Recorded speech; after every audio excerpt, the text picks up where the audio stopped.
Good morning, good afternoon, and good evening, everyone. Dear authors and distinguished guests, welcome to Technical Session 11B. I'm Sanskriti, and I will be moderating this session today. On behalf of the Global Knowledge Research Foundation and GIA Scholastic, it is my pleasure to welcome you to the 11th International Conference on Information and Communication Technology for Intelligent Systems, that is, ICTIS 2026, being hosted in Bangkok, Thailand. This 11th edition is being conducted in a hybrid mode. The physical conference took place yesterday in Bangkok, while the virtual sessions are being conducted via Zoom from 9th to 11th April 2026. I hope you find today's session insightful, engaging, and intellectually enriching. In this session, we will have 10 presentations. Each presenter will have 10 minutes for their presentation, followed by 2 minutes for Q&A. A gentle reminder will be given at the 8-minute mark. All participants are requested to remain connected until the closing remarks. For any queries or updates, please use the chat box. Before we begin, I would like to introduce the session chairs for this session. First, we have Dr. Srinivas Sonkar. Followed, this session is also co-chaired by Dr. E. Kumar.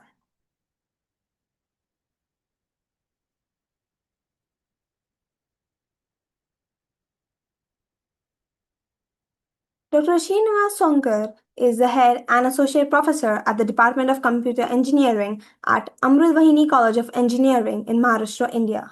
His research areas include computer networks, data analytics, and software engineering. He is actively involved in teaching, departmental leadership, research, and academic development in computer engineering domains.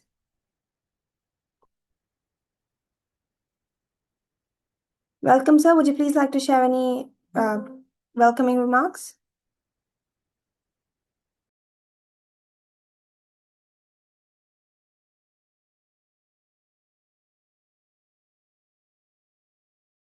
Thank you, ma'am.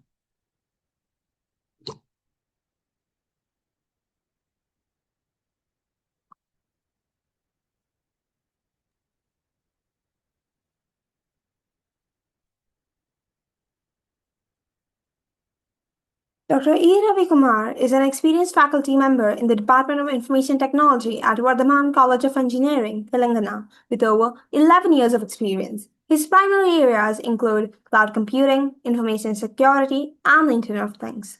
His additional interests include robotic process automation, that is RPA, computer science, and information systems. Welcome, sir. Would you please like to share any welcoming remarks? Yeah. Good morning, and thank you, sir, for your introduction. Yes, I would like to inform everyone and all the presentees who are there in the session. We utilize that given time for technicality point of view, irrespective of giving all the preventive sort of things, because that 10 minutes of presentation makes a huge effect, and it should be useful and thoughtful for every individual. So all the best for everyone. Thank you all.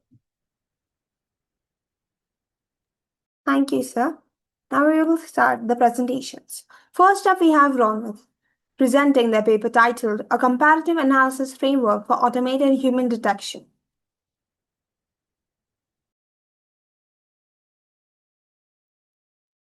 Hello, am I audible? Yes, you're audible. Yeah, Yes, you're audible. I'm not able to share my PPT here. Please try again. Okay, yeah, got it.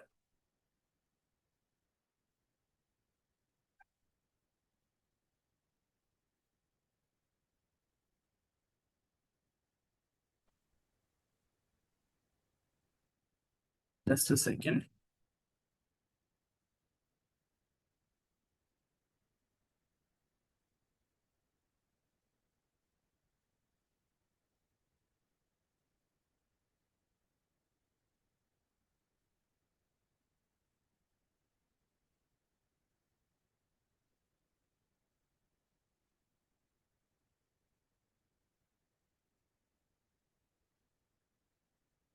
Hello, am I audible? Yes, you're audible. Good morning, respected chairs, panel members, and participants.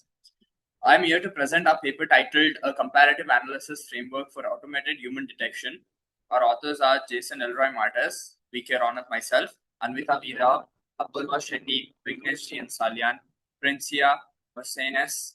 Okay, and we are from the NITE deemed to be university.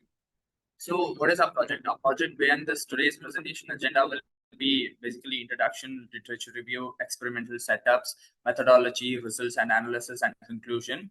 In today's world, we know that surveillance plays a critical role in ensuring safety in both public as well as in private spaces. However, traditional CCTV systems are passive in nature. They only recorded footage and depends heavily on human operators to monitor them continuously.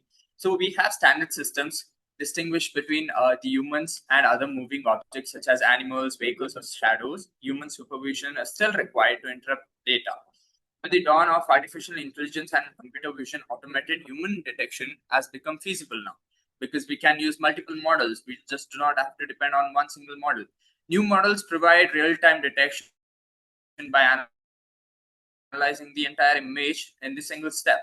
This research proposes an intelligent surveillance framework using multi-model object detection coupled with motion-based pre-processing to generate automated alerts. There are three primary contributions of this work: capture the process, live video feeds from the standard CCTVs in the form of frameworks, detect and classify human presence using optimized visual recognition techniques, filter out irrelevant motion such as animals, vehicles, or environmental movements. The working code has been there in the PPT. The system is designed to be cost-effective, practical, and scalable for the real-world development in homes, industries, as well as public places. We have went through a literature survey of around 30-35 papers, but these are some of the papers that we went through. A review of multi-object tracking in recent times that was published in 2025. It basically says about the real-time tracking overcoming manual and heuristic-based limitations. And then we went through the video surveillance in edge environment, significant reduction in latency as well as the bandwidth. And about also we went through the paper of accuracy in high density sensors and low light environments. And these are some other examples of our literature survey where we went through noisy, cultured, or multi-event surveillance environment, or also email alerts because our project consists of email alerting. Robust detection because we were more focusing on the accuracy of how well our models might work for the CCTV detachment. Here are the methodologies of our project working, where the overall diagram is there, where the database first, the CC camera basically detects a person, then it goes on to the database and then stores in the database. Then the frame is collected. Gradually, the frame is collected, and relatively models are considered. Like we just don't use one single model over this project. We use 5 different models, such as YOLO V5 SSD, like MobileNet SSDs, Faster CNN, RetinaNet, as well as efficient data. Then after that, an aggregator module compares all models outputs and selects the detection with the highest average confidence score, because we more are focusing on accuracy here. So we could, there is a question like why we can't use one single model, but if we use one single model, the accuracy will be reduced to a large extent because it's already there. So we are basically focusing on multi-model, where we use 5 types of model concurrently. Filtering module retains only human class detection, where in roads, if we take an example of roads, we know that there are different type of animals, maybe like dogs, cats, or other type of shops, or maybe cars are moving here and there. So the detection might be a little hard, and at the end of the day, we require a human detection or the human support there, but it will relatively make it less. The human support will be less, as well as the models detect the creatures or the cars by itself, and then it aggregates module, compares all the model output, and then gives one accurate answer whether it was a human or not. The mathematical formulation that we used was for image processing, where RGB frames are converted to grayscale, then smoothed using Gaussian kernel, go to reduce noise. And absolute pixel-wise difference between consecutive frames and isolated regions of active motion, that is frame differencing, where where we collected the frames after reducing it to the database, then the frames are collected as pitches, and then that goes to the adaptive threshold, multimodal aggregation, as well as human filtering. The formulas are there in the PPT. The experimental setup what we used were the hardware were like Intel Core i5 processor. We use 16 GB RAM, NVIDIA GTX 1650 GPU, operating system Windows 11. Libraries used were like OpenCV for image processing, model training and inference. We have used TensorFlow as well as PyTorch. Plotting and visualization, we have used Matplotlib. Cameras continuously captured live video footage for real-time evaluation. We have used Hikvision and network CCTV cameras as well. Data set, we have produced like 2000 CCTV images with varied light as well as environmental conditions, all labeled into two classes, humans as well as humans and others. Training, all 5 models trained on a live CCTV footage over 40 episodes. Evaluation used confusion matrices, accuracy, precision, recall, as well as FEM score. This is the results and analysis we get. YOLO V5 comparatively did stand out than most of the models. What we experienced, like we said, mobile net SSDs or efficient net. YOLO V5 was mostly accurate of 96%, the best balance of speed and precision of all 5 models. Efficient net was second with 95.5%, with stable performance across all test conditions. Faster RCNN at 95% and RetinaNet also was there at 94.3%. So this is the reason we have used multi-model here, because the different model gives you the different results, as well as I've already mentioned you that YOLO V5 gave us the best results there. And confusion matrices, YOLO V5 gives up like among all models lowest FP and FNs. Efficient net, consistent performance across all scenarios, but still YOLO V5 did stand up. Faster RCNN, slower inference per frame, and RetinaNet did struggle slightly in low light detection condition. SSD the misclassification of moving objects. All models show dominant diagonals and confusion matrix. Minimal overall misclassifications. These are the graphs present there. Like all 5 models show steady loss, decrease with increasing Epcus effects, and stable learning confirmed. YOLO V5 and efficient net, those were the main models which did stand out in the whole entire project. Training and validation losses both stabilize around about 25 to 30. SSDs and RetinaNet converge slightly later, but consistently without major fluctuation over 40 Epcus. Faster RCNN, deeper architecture, required more epoch to stabilize, still achieved low final loss. Close gap between training and validation loss across all models, confirm minimal overfitting models generalized well. At the conclusion, we have proposed an intelligent surveillance framework, combination of motion-based pre-processing with 5 deep learning models, and to automatically detect humans' presence in the live CCTV footages. Well, if you ask me, like, what is that different from? I've mentioned it earlier. It is morely different because we use like multi-models. We use multiple models. We just don't rely on one single model here. We use multiple models where YOLO V5 achieved the best accuracy of 96%. Ideal trade-off between the speed and the precision. Efficient net did followed at 95.5%. So when you match this both accuracy, then we might consider that this might give you a little more accurate answer that whether the human it is a human or not, or whether it is an animal or not. So according to that, we can, like in the real world, we can reduce the crimes, because if we take an example of a nice flat, if we take a society, if we take an example of society, we know that watchmen are there. There's a lot of security guards. There are a lot of cameras. But the thing there is, you need like constantly being in front of the surveillance. You have to see that, okay, who's coming, who's going. So you don't really get okay, let's take an example of being there at like 3 a.m. or 4 a.m. where you can't really trust on security guards, because they also will be like tired or like restless, so they also might sleep. Even if they don't want to, they might fall asleep.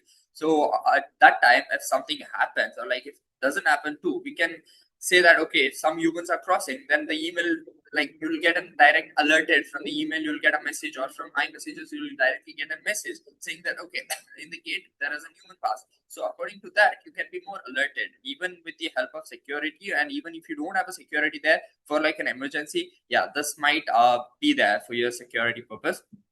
Confusion matrix analysis confirmed low false positive and false negative rates across all 5 models, demonstrating high reliability for real-world surveillance.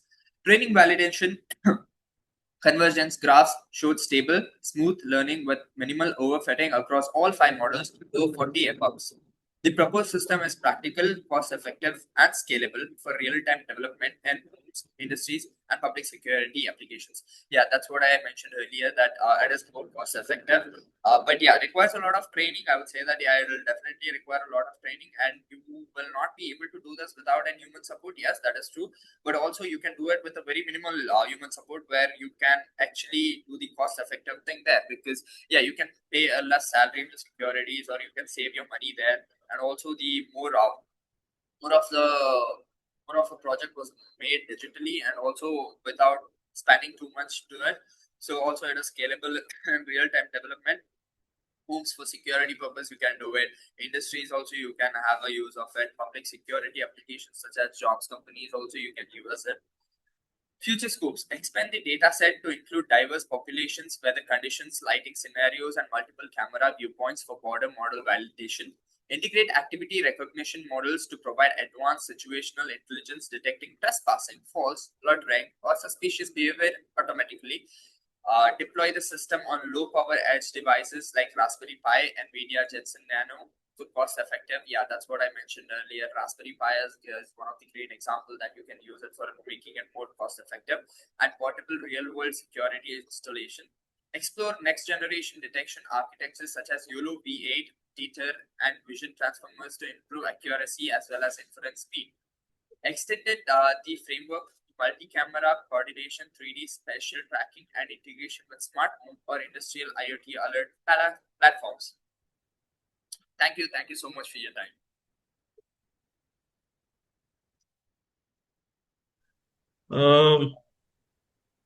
Hi Ronit, may I Hello, audible to hello. you? Yes, sir. Hello. Hello. May I audible to you, Ronit? Yes, sir. You're totally Yes, audible. yes. Yes.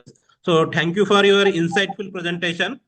I would like to ask the only one question. So how does your framework perform under real-time constraints and varying the environmental condition? Like, I mean, the lightning is there will be no issue, is there will be okay. So the how the your system it will be, I mean, they handle this particular situation. Sir, okay, if we are talking about some natural or environmental decisions, like if it's raining heavily, or if it's lightning, like if we are having like thunderstorms, or even if it's raining heavily, the basic formation of this thing is the CCTV is it captures the videos and divides it into frames. So while even if it's raining, it divides it to the frames. So it uses motion-based pre-processing, right? So that's what I said earlier, that it uses motion-based pre-processing differentiation. So it reduces unnecessary computations. It enables fast real-time detection. Like there are like different models there. We are not just continuing with one single model. So if one model couldn't detect the rain, like if we're talking about heavy rain, if one model couldn't detect the rain, in 5 models we assume that even at least one model would detect the rain. But the major thing we are detecting right now is we use the database saying that we'll train the models in such a way that it detects the humans. So when there is the passing of My suggestion is there will be you can focus for an edge deployment of scenarios. Okay. yes, sir. Or like yeah. Okay. And focus on also the performance benchmarking conditions also. Okay. So that's is a suggestion from my side. Okay. Overall, your presentation is very nice. Okay, sir. Thank you so much.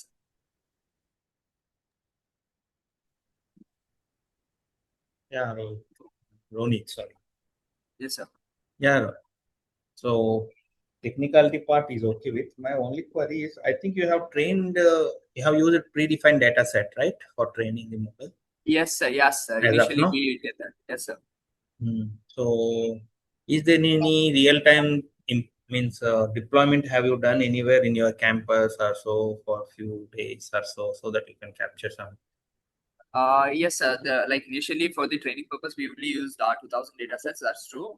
But if you are talking about like real-time deployment in the campus, not exactly in the campus we have used it, but like we have a lot of labs in our colleges, so we just initiated we initiated the paper there, the project to the camera, and we just like we tested it. So we did not initiate it completely like for the large scale.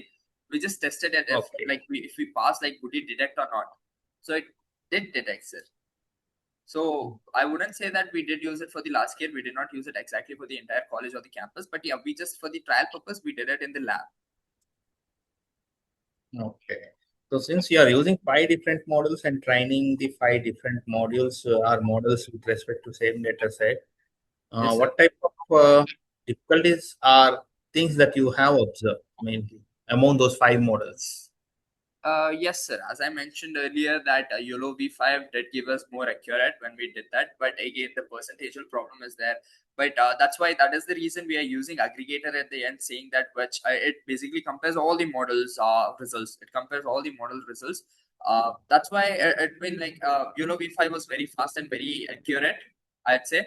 But the difficulty there was like it had like a performance wise it was a slight drop there, like if I compare the SSD with YOLO V5, the performance did slightly drop according to what we saw in SSDs. But what we had in SSD problem was that it was the precision was low and may detect wrong objects. Sometimes it did detect wrong object, whereas YOLO V5 did not do that. And about the RCNN, it is very slow. We all know that RCNN model is really slow, and it was indeed very slow. And but Right. yes, sir. Thank you. Thank you. Thank you. Overall, your presentation is good. I think it would be better if you try to work on real time, Yes, just sir. for trial set. Yes, sir. Thank you so much, sir. I'll try. Right. Thank you.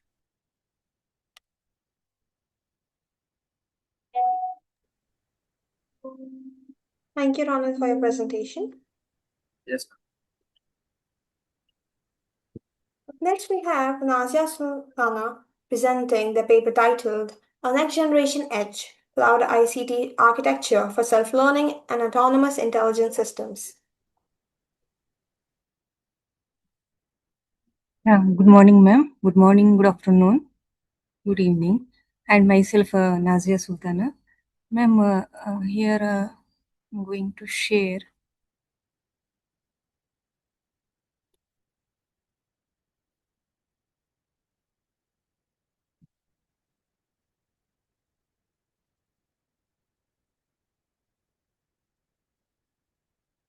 Not finding this one, ma'am, screen here.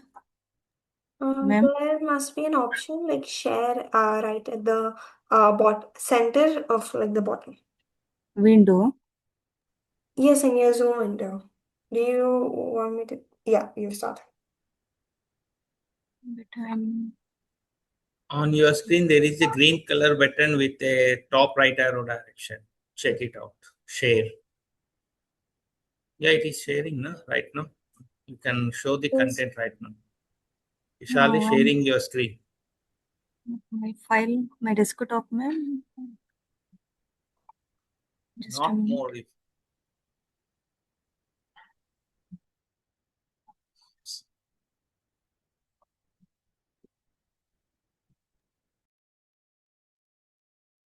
Miss Nazia, do you want me to show you how to share?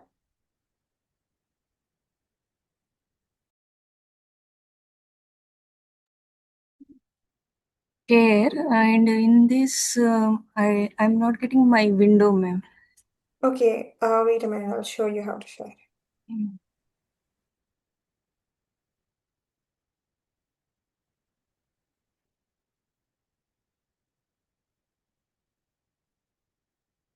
See here, you can see this option to share. When you click on that, you will get these options.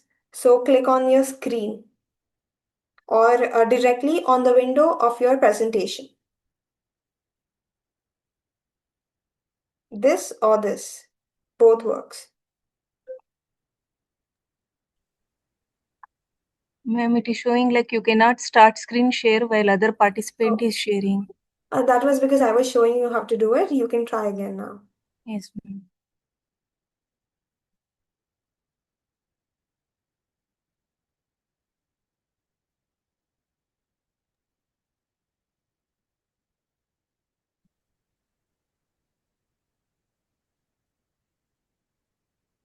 You can try it now. Yes, sir.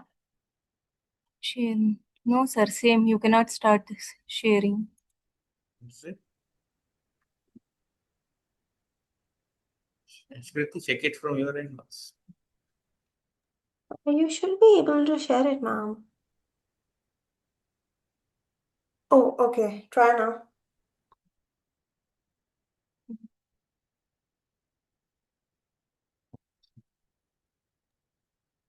Are you able to share it, Nasya? I'm just sharing, ma'am, sharing.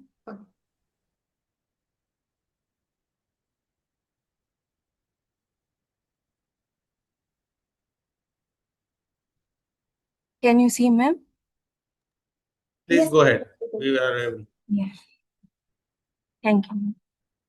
Yeah. On this auspicious day that ICTIS Thailand 2026 11th International Conference on Information and Communication Technology for the Intelligent Systems, myself, Nazia Sultana, research scholar of Vishweshwaraya Technological University, Mysuru, India. And my title is A Next Generation Edge Cloud ICT Architecture for Self-Learning and Autonomous Intelligent Systems. So my title suggests that the meaning of that is the next generation ICT architecture. The ICT stands for Information and Communication Technology, and it refers to the advanced system designs and integrated like computing, networking, and data mining, where the next generation impulse AI native design, scalability, low latency, and high autonomy. So here the edge cloud architecture, it is this is the hybrid model combining where edge computing is a process. It will be happen close to the data sources. For example, IoT devices, sensors, and the smart cameras. And whereas cloud computing is centralized, powerful data centers used for model training and large scale analytics and large terms of storage. And here the key idea is like the edge handles fast decisions where cloud handles heavy intelligence. And table of content, the slide 1 is introduction, and slide 2 is my background limitation, and slide 3 and 4 about proposed architecture, and slide 5 is the device and the perception layer, and slide 6 is the edge intelligence layer, and 7 is the cloud intelligence layer, and slide 8 is the autonomy and orchestral layer, and slide 9 is the use case scenario, and slide 10 is performance and ability, and slide 11 is the conclusion and future work, and slide 2 is the references. So before that, I'll start the introduction that the overview of next generation ITC architecture, it combines the edge cloud and AI to allow the decentralized intelligent systems that have autonomous learning ability. So here in the traditional ICT, that is information communication technology systems are inflexible and lack adaptability, as well as the response to the real-time needs of the current smart applications. And the purpose of this research is to suggest a scalability architecture to facilitate the continuous learning and decentralized decision-making process and system-wide autonomy. So this slides provides the rationale of need to come up with the next generation ICT architecture, and it explains the shortcoming of conventional systems and necessity of decentralized intelligence implementation by combining the edge, cloud, and AI to enable continuous learning and autonomous decision making in dynamic settings. Next, background and limitation. Here, the figure shows that the centralized control has a heavy reliance on a single core systems, results like limited scalability and single point of failure. Whereas latency and the bandwidth constraints, the cloud-centric processing introduces the significant delays where results are unsuitable for time sensitive of IoT applications. And third, I have a lack of real-time adaptability where system cannot learn or evolve locally, and the result says that the static response in dynamic environment. So why new ICT solutions are needed? So now traditional ICT architecture, that in traditional ICT architecture are based on centralized control, which restrains the scalability, adaptability, and responsive to the dynamic environment in the significant scale. Whereas the cloud-based systems add latency and bandwidth problem and real-time decision making that does not have the ability to get the conceptual awareness, where the current hybrid models do not enable the continuous learning and decentralize the autonomy throughout the distributed intelligent systems comparatively. So the slides talk about the slide defines the inadequacy of traditional, cloud, and hybrid ICT systems. It points out the problem of centralization, latency, and lack of flexibility, and set the stage that more flexible and intelligent architecture is required that allows a distributed learning and autonomous operations. Next, I have proposed architecture, and the figure explains about integrated edge cloud AI architecture. In this edge intelligence, the real-time responsive and conceptual awareness and local adaptation is required. And here, cloud intelligence required a global optimization and large-scale analytics and strategic learning. And the proposed model is about the scalability, resilience, and adaptive.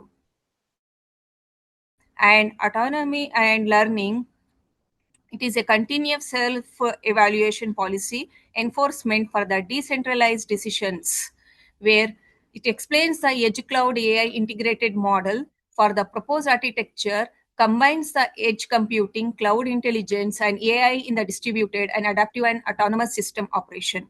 And the next point, it explains about the multi-layer design reduces the centralized intelligence and ensure the global coordination and optimization of the system wide across the environment. And the next point explains about the constant feedback from the user or dynamic learning and evaluations are possible without having to use the centralized and retaining mechanism process. So in this, this slide introduced the proposed architecture and its layered structure with the combination of edge, cloud, and AI. It emphasizes how a limited set of systems is defeated by the continuous learning and decentralize the system intelligence, which provide the coordination and scalability.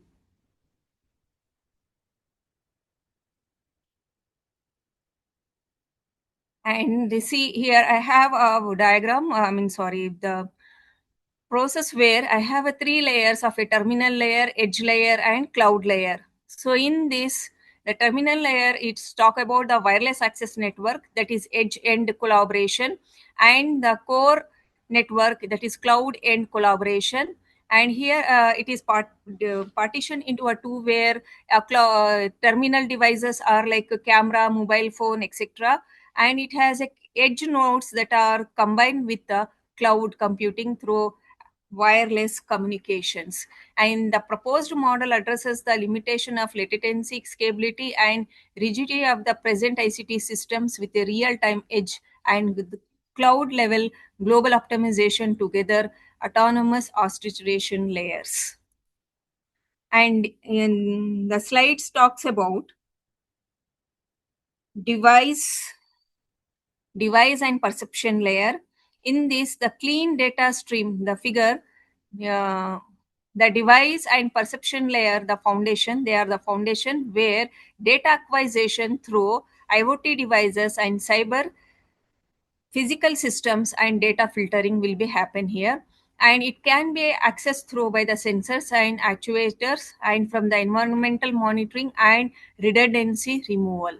The data acquisition and pre-processing, this layer consists of a sensors, that is IoT and cyber systems that monitor real-time conceptual environment information. And it has a lightweight pre-processing, reduction of unnecessary data, and facilitation of effective transmission of a data to a higher architectural level and effectively. And next, it prepares the structured input data to useful to the edge intelligence operation and improving the conceptual awareness and intelligent effect. So these slides talk about the device and perception level, which makes the connection with the world of a physical through sensors and devices. It gathers and processes the data and makes it redundant, and it facilitating the effective communication with higher layers, which establishes the basis of intelligent system function. Next, I have edge intelligence layer. In edge intelligence layer, it talks about real-time processing and local learning. So edge layer can accomplish The edge layer can accomplish real-time processing of data so that the responses are low latency and decisions are made intensely near the data. And it supports the local adaptive learning models that dynamically change due to the Excuse me, change Nazia. in the environment and input of conceptual data. And it minimizes the reliance on the cloud resource through the time-sensitive processing and data characterization prior to the transmission in an Excuse me, effectiveness. Nazia. Yes, ma'am. Sorry to interrupt you. This is just a gentle reminder that 2 minutes are left for your presentation. Okay, ma'am. Okay, ma'am. It uses the edge devices, edge servers, and internet to do the edge processes where the process power and storage can be takes place, and it performs the operation. And it has some of the speaker notes. That significance of edge layer is a facilitating real-time intelligence, and it is pointed out into the slide. And it can be do local processing of a data, adaptive learning, and the decrease latency with the necessary operations. And I have a slide where it talks about the cloud layer consists of global intelligence that gather the data of distributed edge nodes, and it conduct the global learning and optimization, which guarantees the coordination at the system level, and it as well as assisting the edge layer and polish the models and policies. And I have the seventh this one slide. It talks about the autonomy and orchestration layer. This is the business level of motivation and innovation that brings about the autonomy. It coordinates the action throughout the system and arbitrates the conflicts and maintain the uniform behavior and permits the constant adaptation and learning without human intervention. And next, I have the use case scenario. In this use case scenario, the slides, the smart environment and intelligent monitoring are some of the practical application, and it discussed in this slide. It also shows how the architecture make use of real-time responsive, autonomous adaptation, and continuous learning as observed in the real world to be effective. And next, I have a slide called performance and adaptability. So in this slide, it draws the attention to the performance-based enhancement, which include the less latency, a better scale for better adaptability, and it describes the how lifelong learning and distributed intelligence enables the system to become dynamic in the time efficient and resilience. At last, I have the comparative analysis of architecture where edge-based and architecture, the latency score and autonomies are increase in the edge-based architecture compared to the cloud-centric and this one. And I have a proposed edge AI, which is increase Excuse in me, the Nazia. latency and autonomy score. And final conclusion, the proposed architecture can introduce self-learning autonomy in the ICT architecture to overcome the limitations, and it supports the intelligent systems of various applications like smart cities and industrial automation, where future studies involves a practical application, optimization, and compatibility with new technologies such as 6G network. And these are my references. Thank you.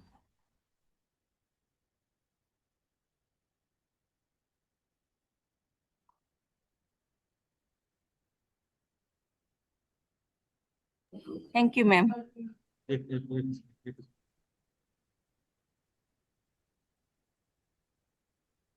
Hello, you, ma'am. Nazia. Session Chairs, do you Yes, have any ma'am. Any questions? questions, Hello. please? Any questions, please? Yes, Nadia, ma'am. Yes, ma'am. Yes, sir. So how does your my question is about regarding a security mechanism. Okay, so what Yes. security mechanism are integrated to protect data across a distributed edge cloud environment? Sir, there are certain models and algorithms where the security can be by using some sensors, and we can give the security based on the uniqueness of some of the models and the algorithms which can control and access through by. And the new generation like 6G is good for the communication and for the new security purpose also, sir. Okay. My suggestion is, ma'am, you may enhance to your work by incorporating an AI-based dynamic workload scheduling, which aligns with a multi-cloud operational research like kind of thing. Okay. Yes, So the sir. AI-based dynamic workload scheduling, you can focus in your work, ma'am. You can adopt that particular kind of thing. Okay. Yes, sir. Sure, sir. Thank you, sir. Yeah. Thank you, sir. Yeah, no queries, please. All the best. Thank you, sir. Thank you very much, sir. Thank you, Nathya. Thank you, ma'am. Um, Thank you. All presenters are requested to please, present within the allotted time of 10 minutes. Please do not exceed this time. Up next, we have Ankita Manohar Varwakar presenting the paper titled An AI-enabled fuzzy intelligent design system for ESG performance measurement in legal infrastructure. Evidence from Indian law firms. Thank you so much, ma'am. Thank you so much, ma'am.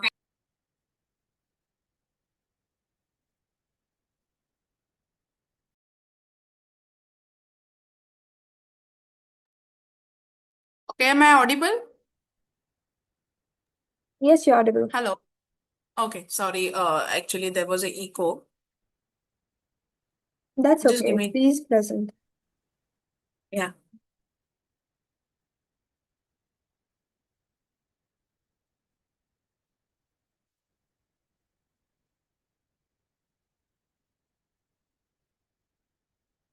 Is my screen visible, ma'am? Yes, it's visible. Thank you so much. So, good afternoon, everyone. I would like to start with my presentation as my topic is an AI-enabled fuzzy intelligent decision system for ESG performance measurement in the legal infrastructure and evidence from the Indian law firms. So, my focus is mostly on the Indian law firms. This is an overview for today's presentation. And these are my co-author. So basically, the law firms enforce the law, but it's a responsibility to understand who is ensure that and they themselves are sustainable or accountable for it or not. So this is a core phenomena of my study. I have a small video.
This was just a brief about my research. So in the introduction, as we see, the legal sector is undergoing a digital transformation after COVID. Specifically, more of the legal proceeding has been started, and there is a big question about the sustainability and ESG, which is gaining an importance. But it can be seen that there is no computational decision system exist. So law firms are expected to enforce the sustainability in their process, but how do they measure their performance scientifically is still a questionable thing. So what are the research problem which we observe is the first is the ESG adoption in the legal sector is quite limited compared to other sectors, and legal sector is over reliance on the qualitative assessment. Also, we have a weak enforcement mechanism and lack of decision support system. With this, my study has observed certain research gap, like no computational ESG evaluation model is present yet. There is limited research on the legal infrastructure, so no integration of AI, fuzzy logic, and interdependency modeling yet present. With that, our study come up with a research question is what are the key challenges in the sustainability enforcement in the law firm? Because still Indian law firm is most morely reliant on the paperwork and paper-based system. So what are the key challenges? Our study is contributing as AI-enabled fuzzy intelligence system for the law firms. Also, it providing the ESG performance measurement framework. And equally, it's giving identifies a causal relationship between the key variables and support the decision making and accountability of the law firms. Moving further, our focus is mostly on the sustainability. So we use the theory as a triple bottom line, that is TBL, which is majorly focused on the environment, social, and governance. And because as a law firms are the socio-technical system. So these are my aspects for the study, which includes the technological innovation in the law firm, then climate changes. This is also contributing towards the law firms, and then domestic compliance, like the Indian legal law, then CSR practices, then the accountability as a role, and judiciary role, because judiciary is independent in Indian constitution system. Under that, there are certain criteria. We total have 30 criteria, but these are the most important after the result we find out. So it includes the energy saving, then it has a waste reduction, ESG disclosure, legal compliance, transparency, and environmental codes. About the methodology, we are focusing on the AI-enabled fuzzy framework, which has a hybrid approach. So we use the two methodology combined together with the first is fuzzy Delphi method, FDM, and then we use the fuzzy D method. So fuzzy Delphi help us to filter the expert-based opinion. We total have 30 legal expert, which include the lawyers and the judges of the court. Then we have a uses a TFN, that is a triangular fuzzy member method inside it. Moving further, we have a fuzzy D method, that is a second method we combine with. So it's basically for the models of cause and effect relationship, which is providing us a driving factors and dependent factors. As you can see, this is the result of the fuzzy D method. It shows the dotted line is for the weak, and the bigger dotted one is for the medium, and the plain line is for the strong. So from the one variable to the another variable, the strong line goes, that shows the strong relationship. As you can see, the technological innovation at the top, going towards the judiciary role of environment and accountability as a strong relationship. And if you can see, the climate change is the smaller, weaker towards from the technology innovation. And if you see the domestic compliance towards the judiciary role of enforcement is a medium line. So it shows the relationship.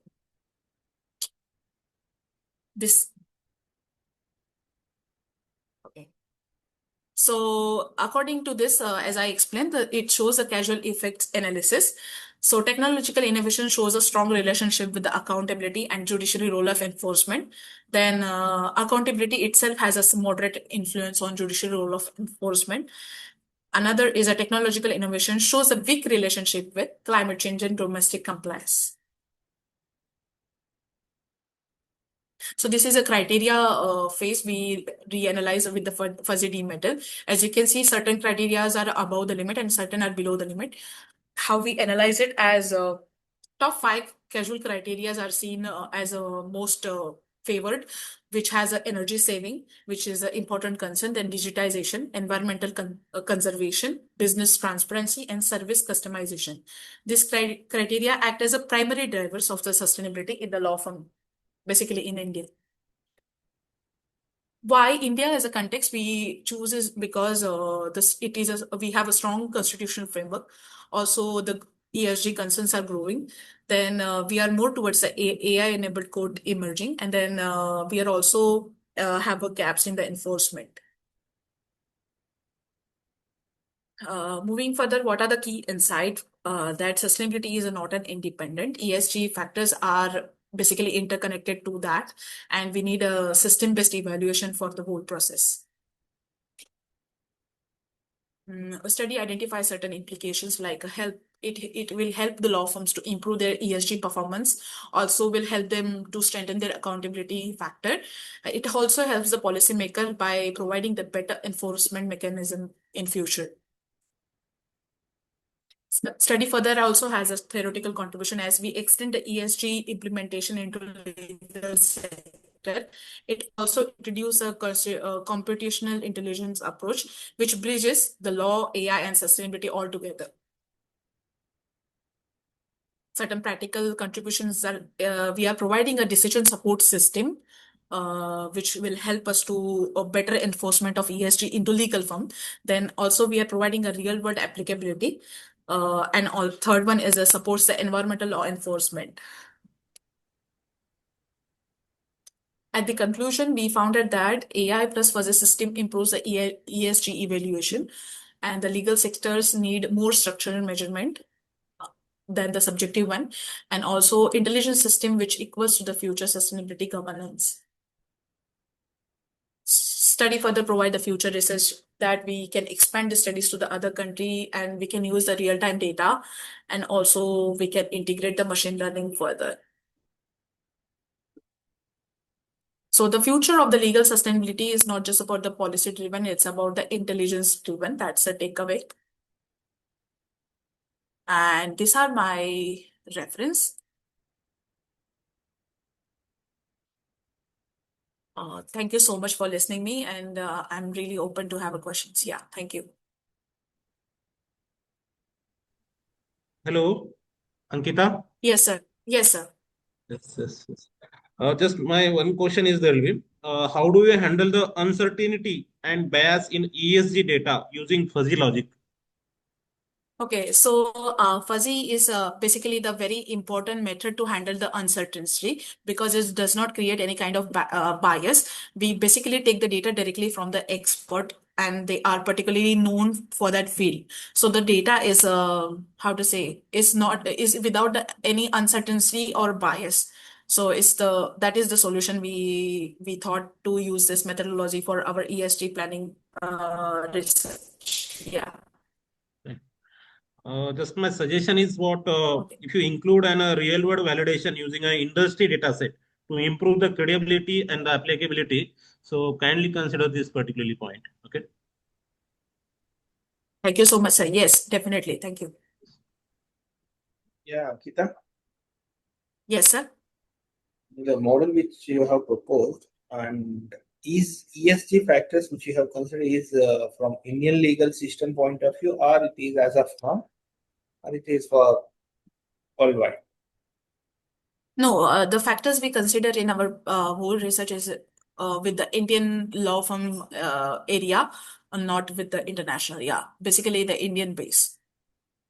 So the data set which you have collected, what is the size? Because as of now, if we genuinely we don't have online data, legal form point of view, all the data sets that much quantity in India as of now. I would like to say is totally depend on the methodology. As a fuzzy methodology, particularly the fuzzy Delphi methodology requires 30 experts' opinion from the particular area, which area you are focusing on. So is the good amount according to the methodology. So we consider that data. But if as sir advise me to go with the real-time data, of course, then we have to take the big firms and others data as a priority. Yeah.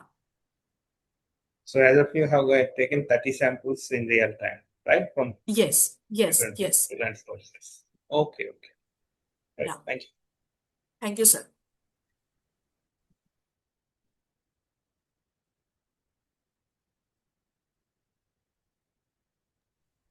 Any other questions? Okay.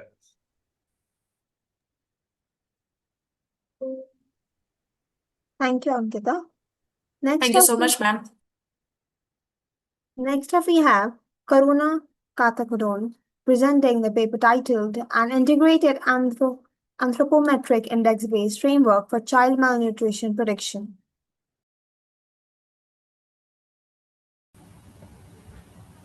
Hello everyone.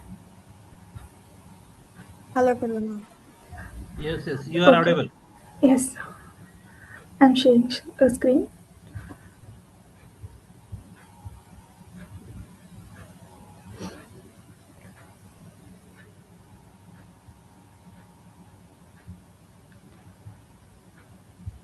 Wait a minute.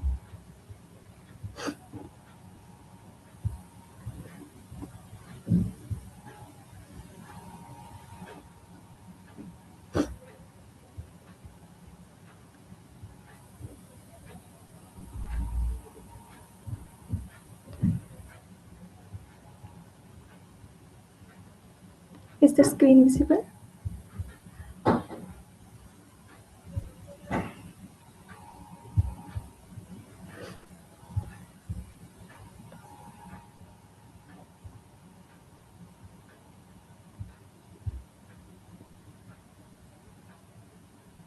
Varuna, please start your presentation.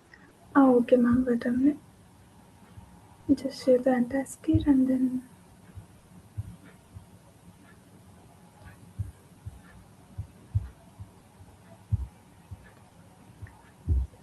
Is my screen visible, ma'am? Yes, it's visible. Okay. Good morning, everyone. My paper title is An Integrated Arthropometric Index-Based Framework for Child Malnutrition Prediction. My name is Karuna Katuktur from KLE Technological University, Hubli, from India. And coming to my problem statement, uh, the child malnutrition is the global challenge.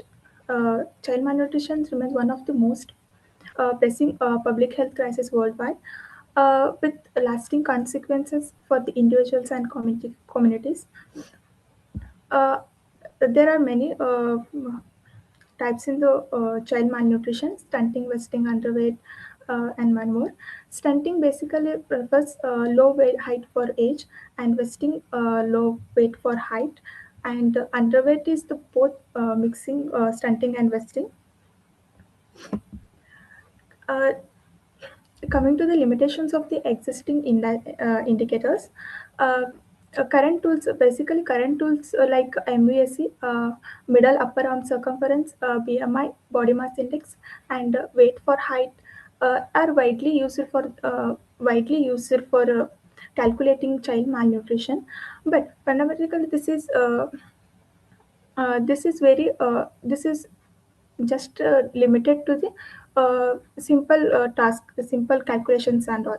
Just MBSE, BMI, and chest scores are limited. Uh, this not actually calculate whole child malnutrition prediction and all. Based on that, we are calculating child malnutrition by using some advanced calculations. That is my novelty.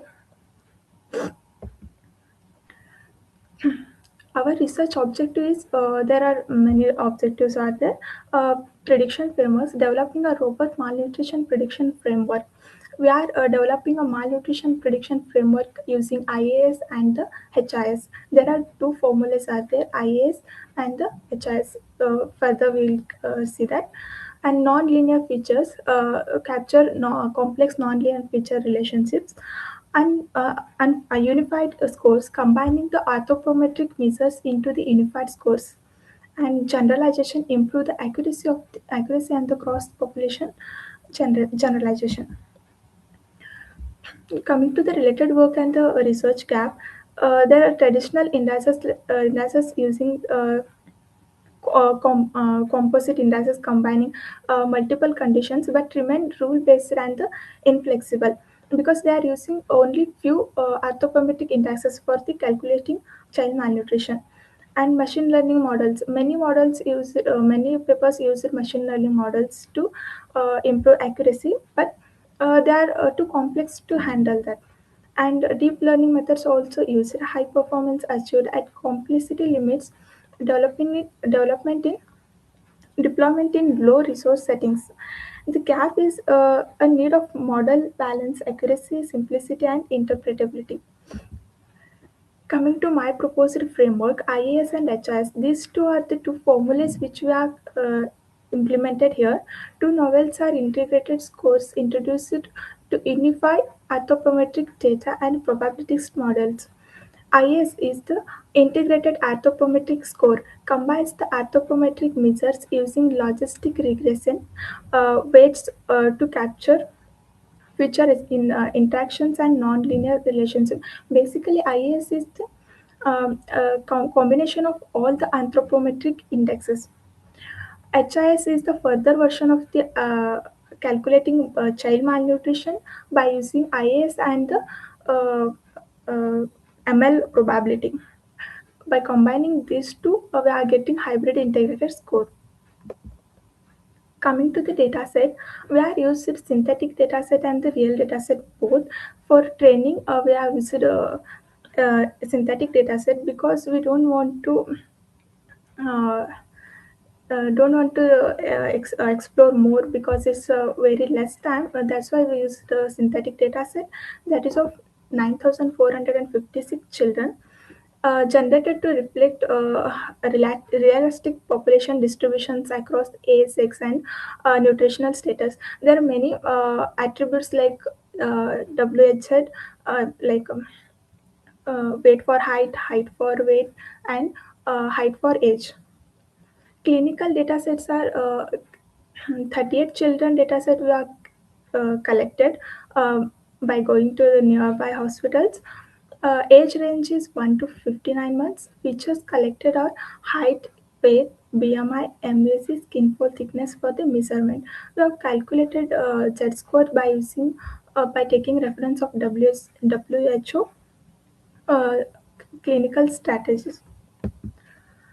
Coming to the methodology, we are pre-processing the dataset and standardize the dataset and compute the BAI, which is the base anthropometric index for our model. And further, we are computing IAS and then computing HIS.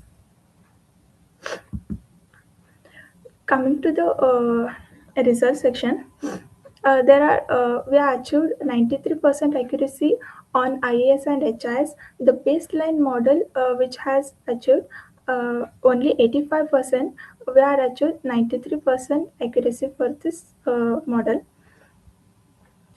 We are achieved consistent performance results replicated reliably across both synthetic and clinical dataset and outperforms traditional methods, suppresses MBSE, BMI, WH. Basically, the baseline model is just a traditional method, like traditional formula, that only consists of MAC, BMI, and WH score calculation. And we have included skin fold and other chart score calculations as well in IAS and HIS. Advantages over the existing approaches, we have got a high accuracy of 93% prediction accuracy, and we have used ML models also, and this is interpretable, transparent scoring logic suitable for the clinical decision making and all. And it is low cost, a minimal computational requirement to deploy this because only two formulas are there, and field ready. This is designed for real world, low resource healthcare settings and all. Thank you.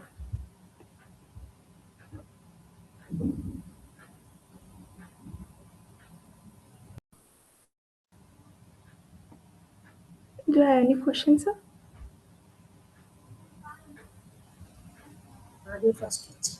Yeah. Yes.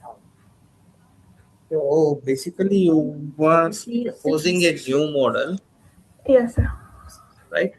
But it could be better if you have discussed how your model works comparatively existing one, so that you're saying the accuracy is somewhat and all Yes, better sir. than this. But for that, you need to speak a bit of technicality aspects. But on which aspects you are saying that could be better while present, because already existing ones which are in the pathology labs and all, they are proven ones, right? Yes. So the new model which we are proposing is obviously there should be some connectivity and from the existing things how it will be better in technical aspects, so that we can say it can be applicable in future in real time. Yeah, sir, but I didn't mention in PPT, but that there is actually one paper that is Kita et al. That was published in 2025. There they mentioned that baseline model, sir. That only I extracted. I gave that name as a baseline model. Further, I have proposed new IAS and HIS based on that only, sir. Anyhow, good presentation. Thank you, sir.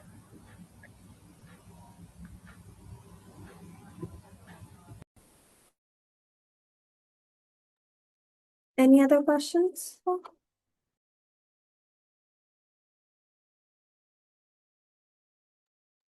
Nothing from my end.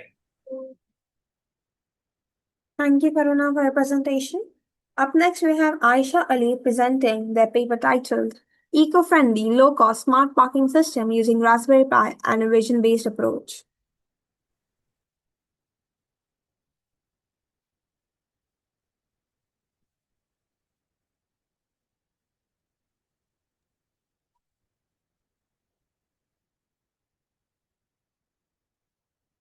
Hello. Can I audible? Yes, you're audible. Hello everyone. My name is Aisha Ali and today I am presenting our research title Eco-Friendly Smart Car Parking System.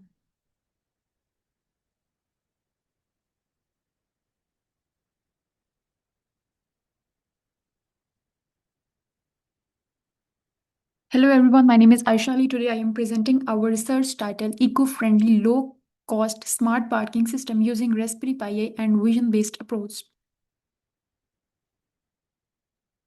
The next slide is outline slide. In this presentation, I will cover the following session. First, the introduction, then the literature survey. After that, the methodology of the proposed system, followed by the results and discussion, then a comparative analysis.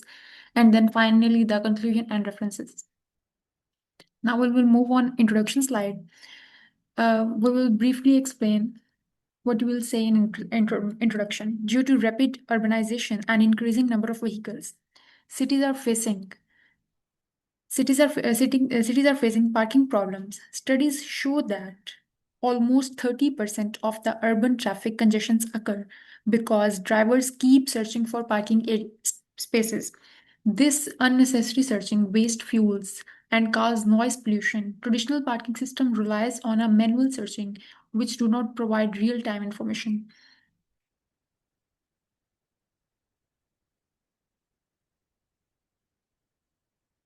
Therefore, there is a strong need for an intelligent automated smart parking system that can efficiently manage parking spaces and reduce traffic congestion. Now we'll explain the objectives of our research. Why we'll do this research? The main objective of this research is to develop a fully automated parking system. In this system, we will use sensors for vehicle detection, then using Raspberry Pi camera for real-time image capturing, then use the solar panel with battery to provide energy, and then the servo motor for opening and closing the gate. Then moving on next slide, that is literature survey. In this slide, we will discuss the previous studies related to our domain.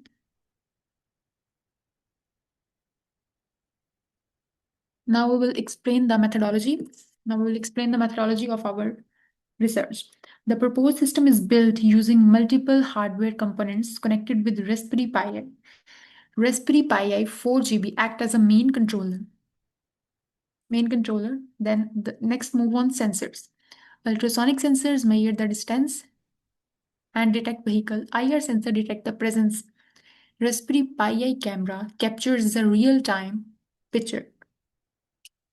While the servo motor and we will use servo motor and DC motors for gate opening and closing, and LCD display shows the parking status.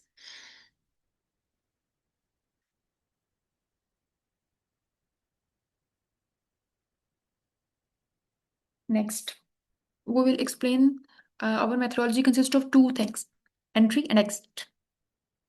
The working process of the system consists of two main stages, entry and exit. At the entry gate, sensor detects the vehicles and the camera captures the image.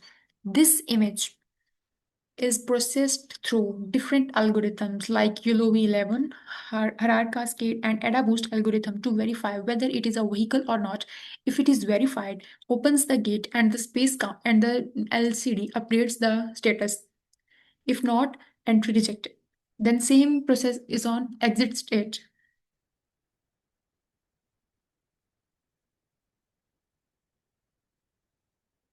Next, Harar Cascade plus ADA Boost detection pipeline. Dataset हमारे पास positive and negative images for training. Then capture image, convert frames to grayscale, enables fast Harar features. Then compute line, edges, and rectangular features. Combine weak classifiers into stronger one. Quickly reject non-vehicle region. confirms actually vehicles. Raspberry Pi triggers gate and update parking availability detection.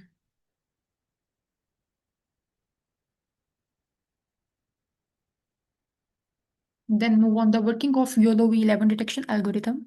Firstly, capturing the image, Raspberry Pi camera captures the image.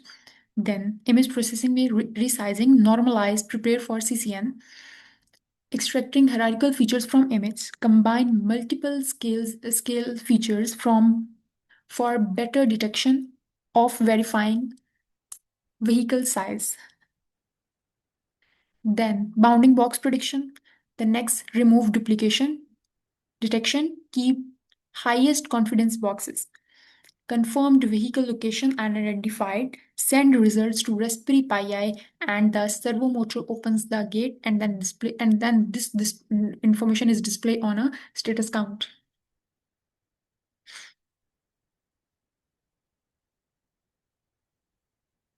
Results and discussions of our proposed system. In this session, we will compare our results with previous studies and match which one is better. Our research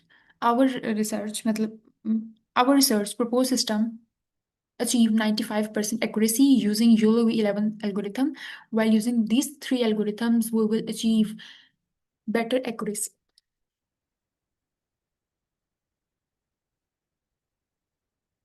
Then move on the conclusion slide. The system occupies a Raspberry Pi 4 GB the Raspberry Pi 4 GB works as a central, like a brain. YOLO V11 algorithm for accurate vehicle recognition, along IR sensors and ultrasonic sensors for obstacle recognition. The system is powered by a solar panel with a rechargeable battery. The purpose of this solar panel is to provide the proper electricity during daytime and the night and the battery is for night backup to provide a sustainable energy during 24 hours. Experimental results presented that the system achieved a detection precision of approximate 95%. Now we'll move on future developments. In future, we will introduce cloud-based IoT edition for federal monitoring, optimization of YOLO V11 with a high-weight mockups for edge deployment, and extensions of a multi-level parking environment with a real-time slot distribution. Then move on the references. Thank you. Have any question? Hello, Yes, sir. am I audible to you? Yes. Yes. My how scalable is your in a large urban environment? Think on that one. Sir, your voice is not here to me. My question audible to you? Yes. Hello. Yes. Gigi, yes. Hello. Hello. Yeah, you are audible, sir. Yes. Please go ahead. Yeah. So my question is very simple. How scalable is your system when deployed in large urban environment? Yes, it is possible in large environment. But we will make a little dummy project, not implemented in a real time. So have you think on it? So that's why I'm asking that one. Have you think on this? Yes, I'm thinking on it. Okay. So one another question is there be so the can you think that what challenges did you face in your vision-based detection under the real-world condition? Weather issues. Weather issues. Okay. Yes. Fine. You can extend this your project or your work, okay, by integrating the cloud-based analytics and the mobile app interface for smart city applications. Okay, No, that's my suggestion. Okay. Thank you. Okay. Yeah, Aisha. Yes. Audible, beta? Yes. As per that title concern, you said yours is eco-friendly, low-cost smart parking, right? Yes. Can you elaborate how it is a bit low cost when compared to other parking systems and all, particularly in terms of IoT-based smart parking systems? We will use Raspberry Pi. That is a low cost. For any With IoT application, say that you can go with IoT point of view, Raspberry Pi or any Arduino-based boards and all, right? But we have other smart parking systems also applications using IoT, where you are using much less number of components and more or less it works with much better accurate results only. Like we were simply using the ultrasonic sensor, a strain gauge for vehicle detection, weightage and all. Then a simple display array, turn on and off signals, blink indicators and all. Have you gone through any of other IoT smart parking applications and all in your literature survey?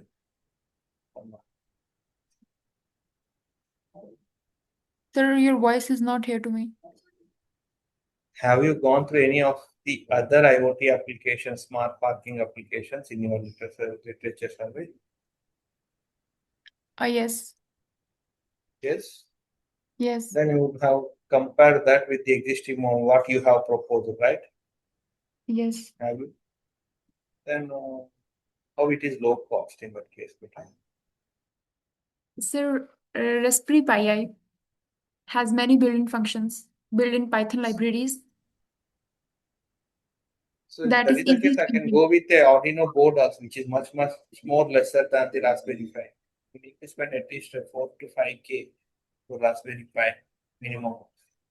Whereas I can spend hardly 400 to 500 for an Arduino Uno board. My previous paper is on Arduino Uno. In that also you can develop the same project, right? Then we will further move on Raspberry Pi. You're trying your title point I was saying. Anyhow, you need to focus on that part, like low cost, you are saying. So you need to justify that if in future if any applications and all you are going with. Okay. Like, I think it is a project that you have done for your graduation program, right? Proposal. Okay. Right. Okay, no issue. Right. Thank you.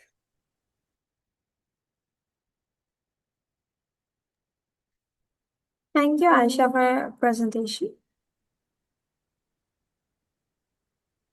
Next, we have Sufavachara Malanon presenting their paper titled From Black Box to Evidence, a techno-legal framework for liability attribution in autonomous vehicles using XAI and forensic logging.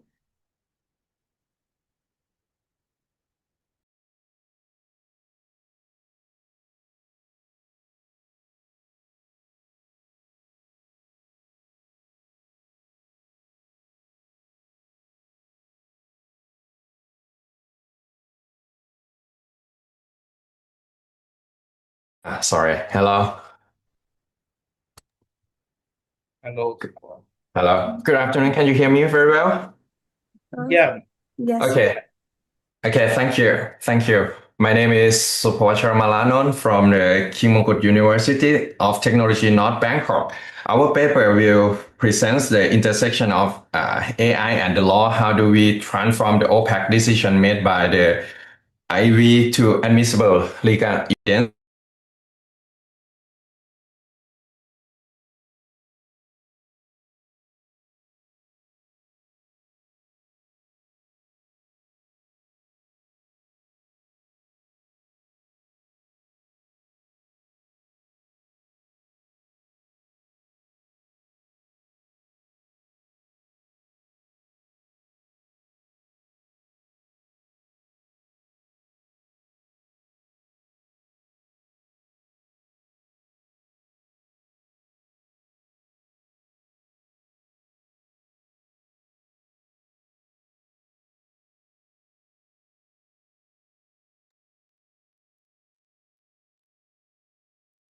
Sufavachara, are you speaking? Yes, I just see that my microphone is mute. Sorry. Okay, I will repeat this one. I do apologize. In summary, we propose a techno-legal liability assessment framework consisting of 4 layers. Layer 1 establishes a governance control, operational design. Domain layer 2 is a forensic logging. Architecture layer 3 provides an explainable AI interpretation layer, and layer 4 apply liability attribution logic that classify failure into legally actionable category.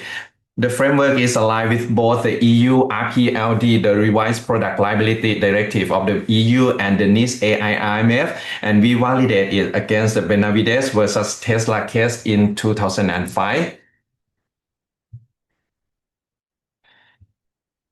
Our paper makes four original contributions. First, we introduced the four-layer architecture itself, coupling temporal evidence forensic logging with post-hoc XAI. Second, we operationalize legal distinctions, specifically a structured method to separate defect evidence from intrusion evidence. Third, we design an evaluation framework with metric for reconstruction fidelity, attribution confidence, and evidently completeness. And fourth, we instantiate the framework against the highest profile AV liability case up to date. And why this is matter? Why does this matter? Let me give you three numbers. The WHO report that 1.19 million road deaths annually, costing approximately 3% of the global GDP. And AV entered the market. As AV entered the market, the liability narrative shifts fundamentally. We move from a world of driver error attribution to a world of socio-technical attribution, where the actor that caused the crash is code, not a person. And yet, legal systems are not prepared. We are not prepared yet. No unified framework exists anywhere in the world to handle AI-driven vehicle decision as legal evidence. Courts are being asked to adjudicate crash caused by algorithm that cannot inspect. The gap is what our framework addresses.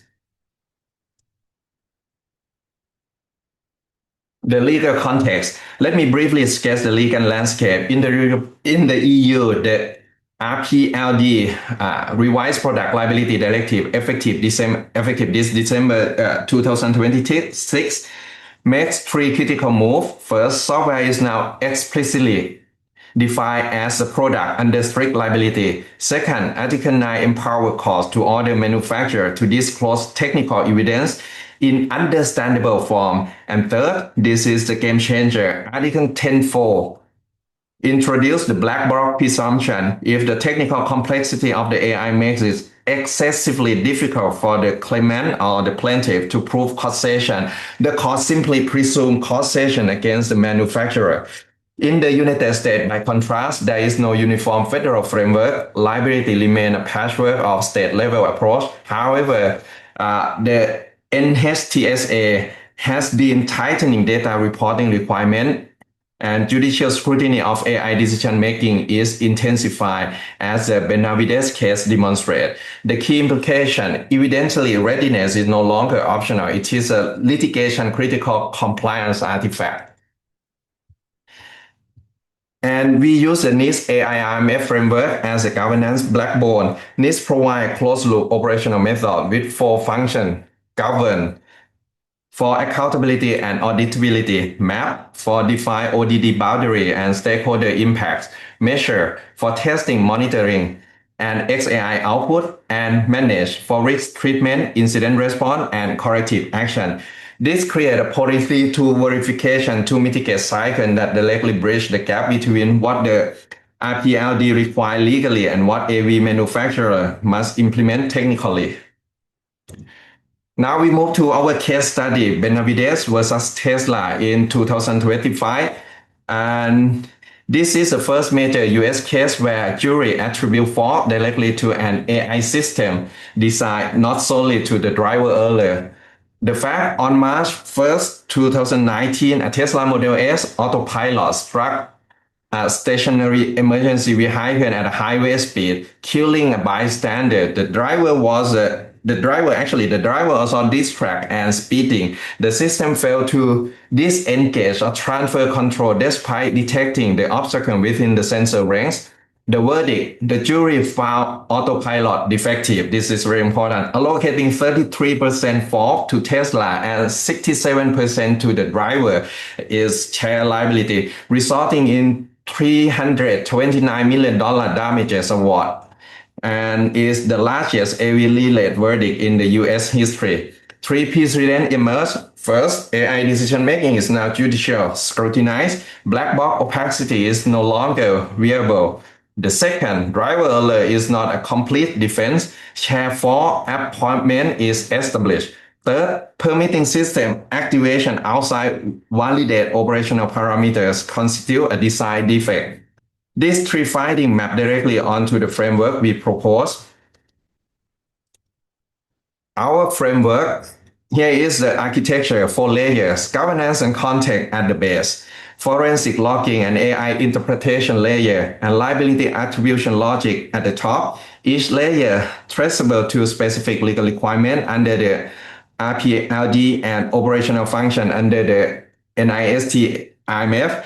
The framework is scoped to the SAE level 2 and level 3 system share control between human and machine scenario. Layer 1, governance and context. Layer 1 operationalize the RPLD objective defectiveness standard. 3 elements. First, manufacturer must formally define the operational design domain, ODD. The condition under which the system is designed to function safety. Second, system must restrict activation outside that domain. In Benavides, the failure to restrict autopilot on unsuitable road was the key defecting finding. Third, and this is connected to the cybersecurity dimension under the RPLD recitant 55, cybersecurity vulnerability that reduce safety constitute product defectiveness, not merely a security issue only.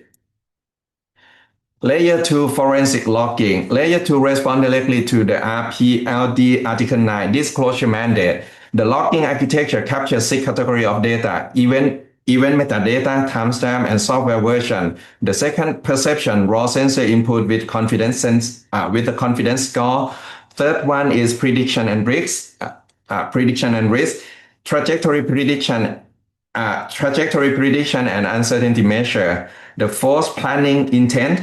The maneuver, the system plan, and the alternative it consider. The fifth, actuation versus dynamic, what the system command versus what actually happened, which is critical for fault isolation. And the last one, HMI, human-machine interface, and driver monitoring, the human-machine interaction state. Layer 3 XAI, layer 3 XAI, SAI interpretation. Layer 3 provide post-hoc model behavioral summary, silencing map showing with input drop decision and counterfactual analysis. What would have changed the outcome? These outputs are tied to specific log frame and software version for reproducibility. But I want to flag a critical caveat. XAI outputs are supporting material. They are not proof of causation. They must be corroborated by forensic log data. XAI makes AI decision legible, but legibility alone does not establish liability. And layer 4, liability attribution. Layer 4 classify failure into 4 legally actionable categories. First, ODD restriction failure. The system activates outside its defined domain, which is a manufacturer design defect. Second, hazard detection failure. The perception system failed to identify foreseeable hazard. Third, actuation failure. The correction decision was made, but physical execution failed, isolating mechanism from algorithm fault. And fourth, takeover facilitation failure. The system failed to enable timely driver takeover or actively impede it. Each category is traceable to a required artifact and is producing layer. Now we move to This is just sorry to interrupt. This is just a gentle reminder that 2 minutes are left for your presentation. Okay, now we move to the case framework, and this is a core validation slide. We apply the framework retrospectively to Benavides and asking what would have happened under the EU jurisdiction. And without the framework, the court faced a black box. no interpretable evidence. So the RPLD Article 10.4 trigger an automatic presumption of causation against the manufacturer. No ODD verification, no interaction logs, no model behavior summary. The manufacturer lost the case by default. With the framework, by the law, each layer produce a distinct evidence artifact. Layer 1, the GPS geofence log confirmed the vehicle was operated outside the ODD, established a design defect under Article 6. Layer 2 forensic log document that the driver applied accelerator input 2.1 seconds before impact, canceling the automated emergency braking command. Layer 3 silencing map confirmed the camera detect the obstacle 3 seconds before impact. With 94% confidence, verify that the perception was functional and isolating the failure to actuation. Layer 4 attribution logic classification. This is concurrent ODD restriction failure by manufacturer and takeover facilitation failure by the driver. The result granular layer traceable evidence prevent the automatic presumption of causation and enable proportionate liability proportionality liability consistent with the actual jury verdict of 33% Tesla, 67% driver faults. And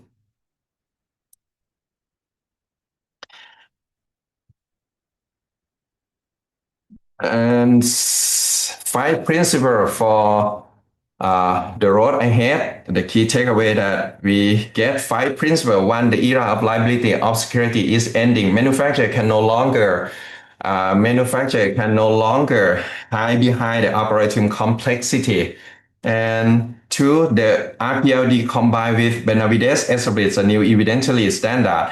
Court will presume causation where interpretable evidence is absent. 3, evidentiary readiness must be built in from the start, not born after litigation begins. 4, transparency and traceability must be operational property of the AV system. And 5, law must understand technology. The gap between legal and technical expertise must be closed. So I think I end with my presentation. Thank you very much for your attention, and I'm happy to take your question.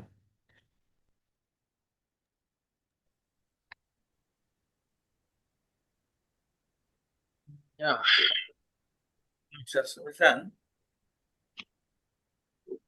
this proposed draft, whatever you have done, it is in terms of EU bound, right? Yeah, EU law. Yeah. So is this just as a proposal you have drafted, or it has been already submitted to? Yes. Is it submitted for legality point of view? It's technology and legal on both sides, because I try to translate from the legal requirement into the technical requirement. No, it is still in discussions, negotiations, not yet finalized, right? Yep. Okay. No, anyhow, nice. Good. Both technical as well as literature survey point of view have done very good job, right? Thank you. Very good Actually, I'm a legal background. I'm a lawyer. Oh, okay. That's the reason, maybe. Good. Right. Thank you. Okay. Hello, sir. First of all, very nice work and a nice presentation. Okay. So actually, whatever I'm having the question that already you have given the answer in your presentation. My question is, what legal standard or the regulations were considered while designing the system? So I think that one you have considered that one the US only, no? Because there are only one case available now that about the AV accident that published in the court decision, that Tesla Model S. So that's why I pick up the US, and this is very interesting because the US, you do not have the law yet, but the EU, you have the law, but the interpretation is almost the same if we use a framework. Okay, fine.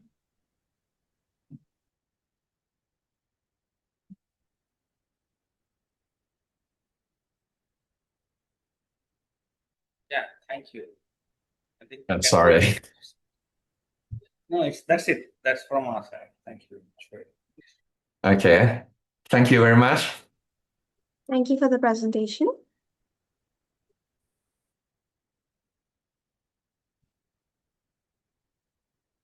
Next, we have Khonchiwa Kamdaing presenting the paper titled Integrating OCR and AI for Automated Medication Label and Medical Appointment Management in Digital Health Systems. Copy. Okay, may I share my screen? Can you hear me okay? Yes, you're audible.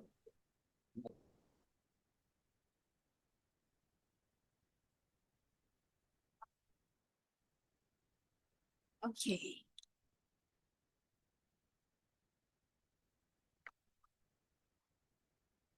Good afternoon, everyone. My name is Parisha Janjom. Today, I am here to present our research on behalf of our team, together with Khwanshiwa Khamdang and Ratiya Pholapjat. We are undergraduate students from the School of Information and Communication Technology, University of Phayao, Thailand. We would like to present our research entitled Integrating OCR and AI for Automated Medication Label and Medical Appointment Management in Digital Health Systems.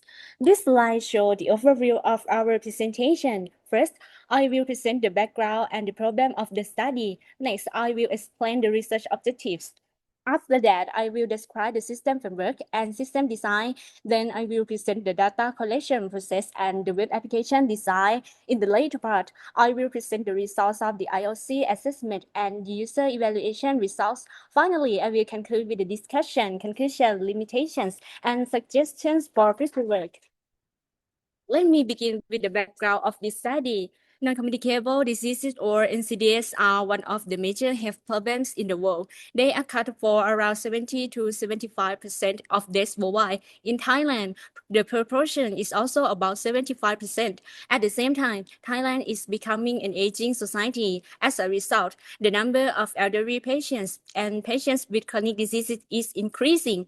This situation creates more pressure on the healthcare system. Another important issue is treatment adherence. According to the World Health Organization, about half of patients with chronic diseases don't take their medicine correctly. This problem is found especially in older adults. Although AI and OCR are already used in healthcare, many systems still require manual data entry. This can be difficult and inconvenient, especially for elderly users. For this reason, this research proposed a web-based application that uses OCR and AI to automatically read and manage information from medication labels and medical appointment slips. The purpose is to reduce user burden and support better treatment adherence. Next, I will present the research objectives. This study has three main objectives. First, to design and develop a web application that can scan, extract, store, and manage from medication labels and medical appointment slips by using OCR and intelligent data processing. Second, to develop a prototype to demonstrate the system concept and the UX UI design before full implementation, including the connection with scheduling and reminder functions. And third, to evaluate usability and user satisfaction, especially among patients with NCDs and elderly users, with emphasis on ease of use, lower manual input, accuracy, and support for continuous treatment. Now, I would like to expand the system framework. The system starts from data input. User take photo of medication label and medical appointment slip. After that, the image go to several processes, including image enhancement and the marking of sensitive information on the label and medical appointment slip. 1. The image part the data population set. The system performs data detection to identify the location of text, followed by text recognition to convert the image into accurate digital data. The exact date results are then checked, organized, and stored in the system. The data is also connected with Google Calendar to create automatic reminder. As a result, user can see medication detail, reminder notification, and appointment schedule in one place. The system also includes a feedback function that allows users to provide comment, evaluate the UX UI report, issues, and support future improvement. Overall, the system follows input, process, output, and feedback IPOF framework, which support continuous patient care. Next, I will present the data collection. The data sets were collected from real image taken by user and from patient-related documents from several healthcare facilities. In total, we collected 1,257 images divided into two groups.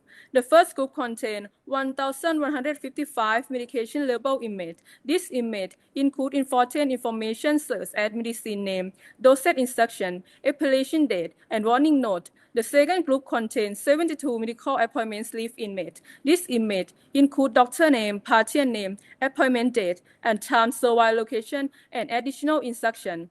This dataset reflects real-world conditions and was used to develop and test the OCR-based data attention and processing system because medication label and medical appointment slip vary in format and pattern. Now, I will present the web application design. The web application was designed based on a user-centered design approach. The main target users are patients with NCDs such as diabetes and hypertension. These users often face problems such as forgetting appointments, taking medicine consistently, and having difficulty entering data by themselves.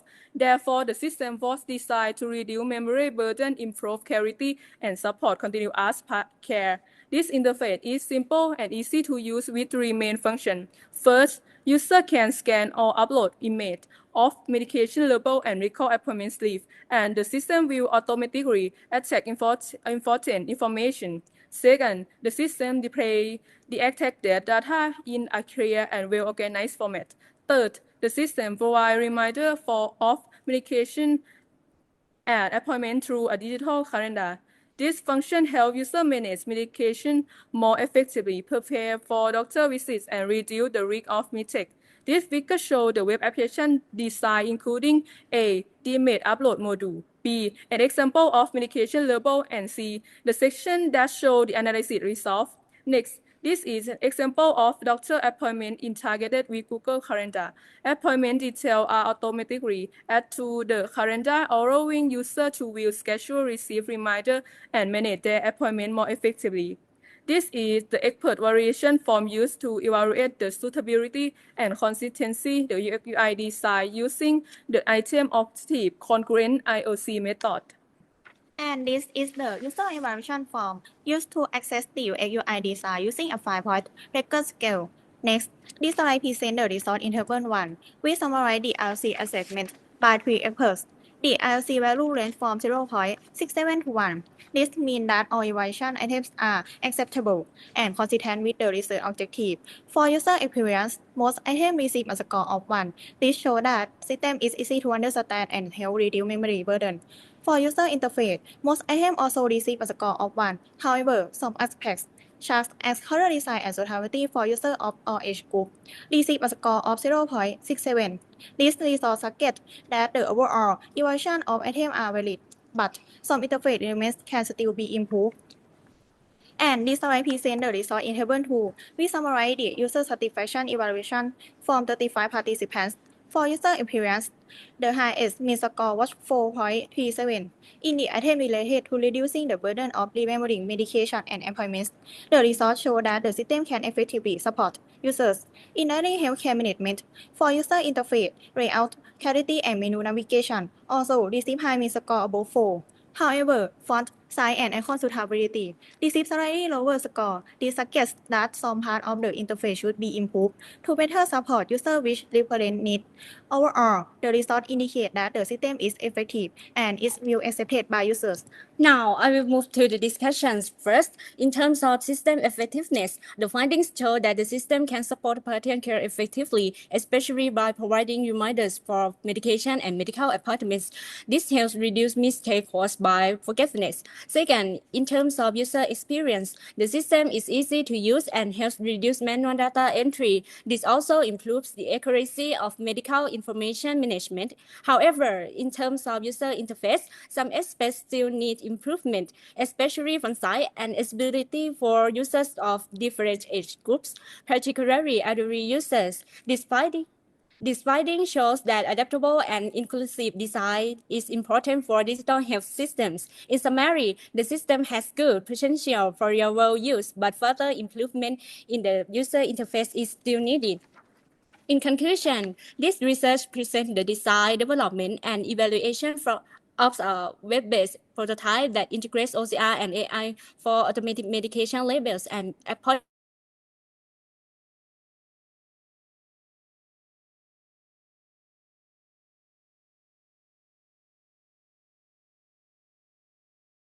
and misses medical appointments. The system can help users manage their treatment more effectively. The evaluation results show acceptable quality in terms of IOC and high user satisfaction in both user experience and user interface. Most importantly, the system can reduce memory burden and support better treatment adherence. Overall, this study shows that the proposed system has strong potential to become a user-friendly and sustainable digital health solution in real practice. For future work, the system should be tested in real-world settings, integrated with hospital information systems, and further improved in terms of interface design to better support a wider range of users, especially elderly patients. Thank you very much for your attention. We are happy to answer any questions. Hello. May I audible to Yes, you? sir. Okay. Fine. Yes, sir. So my only one question is there will be, what measures are taken to ensure the patient data privacy and security? Security. Can I repeat? Can I repeat? Yes, sir. Yeah. My question is what measures are taken to ensure the patient data privacy and security? Excuse me, sir. I'm the advice. Let me explain about the measure of the patient security. The patient security is the next step on this work. So, this paper we focus on the interface, how the web and ORC and AI work together. Okay. So Okay. yes. Okay, no issue. You can consider that as a suggestions, means as considering your work. Okay. Yes. Thank you. Yes, it's fine. One thing that since you are using OCR engine for the image capturing and recognition point of view, so have you tested few images which are with scramble environments that without sharp edges and all? Have you tested with any of those sort of images of extraction of data from the image? Did you get my point? While capturing the images, instead of taking every image which is a very much clear one, have you tested with any rough images where the screens are not proper or the light sources are not true or pixel positions and all?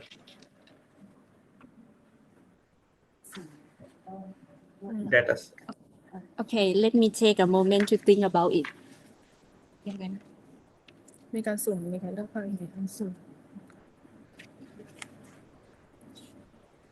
คือข้อสอบใช่ไหมแบบที่มาจากนี่ก็คือข้อสอบใช่ไหม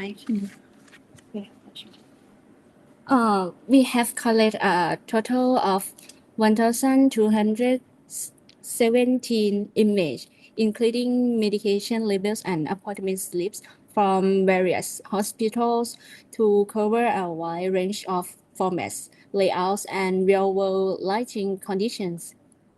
Yeah. So, any false positives in that while recognizing those images?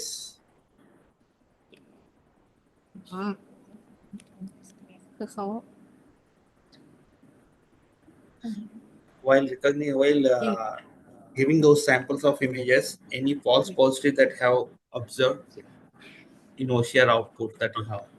By the way, which OCR engine you have used?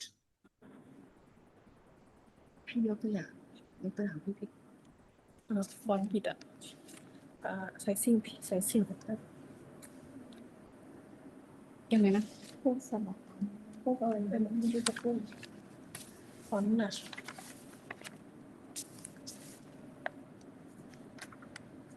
พวกคือย กตัวอย่างหรอ อีกรอบอีกรอบ ตัวอย่างยังไงนะ ขอคำถามอีกรอบ again please Which OCR engine you have used for images?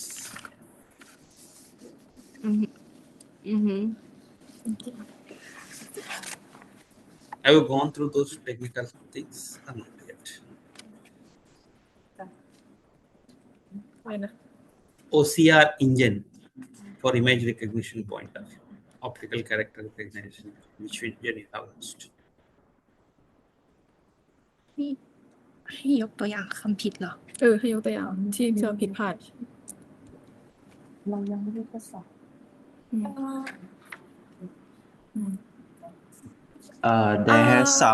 They have some mistake about the Thai alphabet on some alphabet in Thai language, sir. Okay. So normally we used to have this characters recognition point of view and general images point of view. It's okay, no issue. Work on it and find it out. Okay. Thank you. Thank you. Thank you. Thank you. Thank you.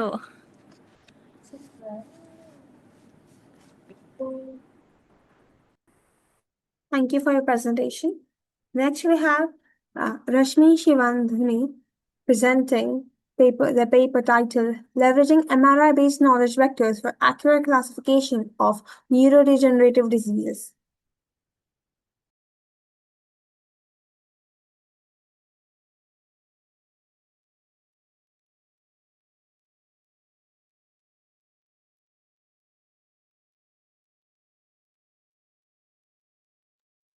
Rashmi Shivandhuni, are you here with us? Yes.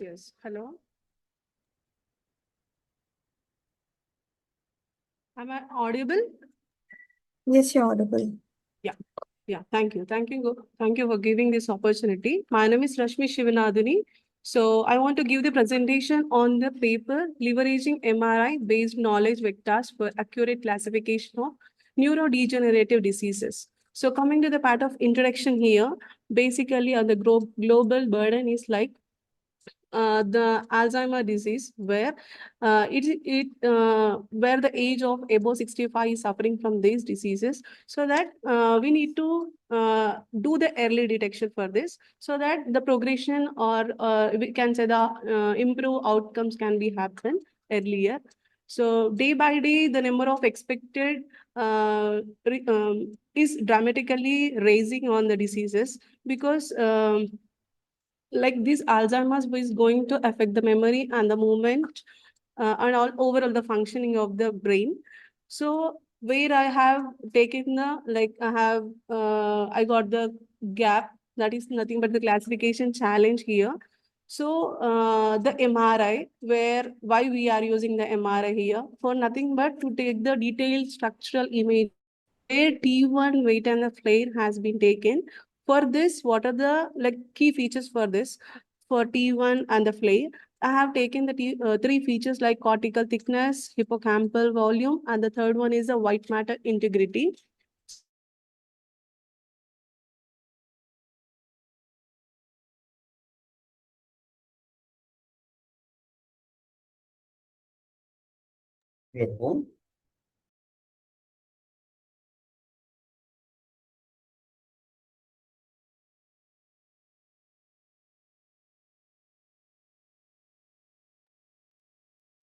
Rashmi, are you there? Rashmi, we can't hear you.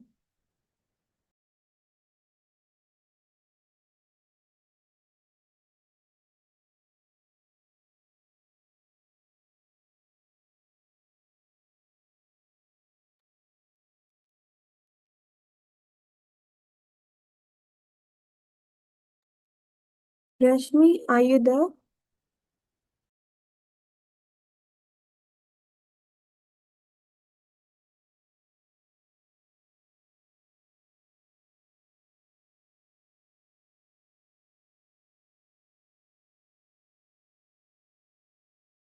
is not there in the meeting.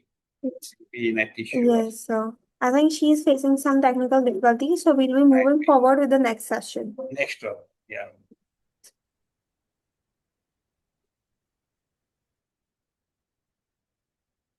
Next, we have Suman Kumar presenting the paper titled Smart Fuzzy AI Modeling for Optimizing Low Carbon Practices in the Construction Industry.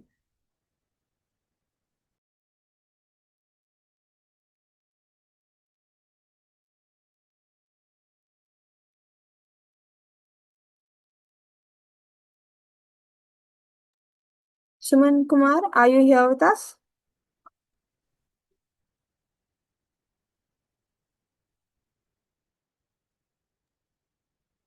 Suman Kumar. Kumar, your voice is not audible. Sorry, I'm a co-author. Can he present from my? Yeah.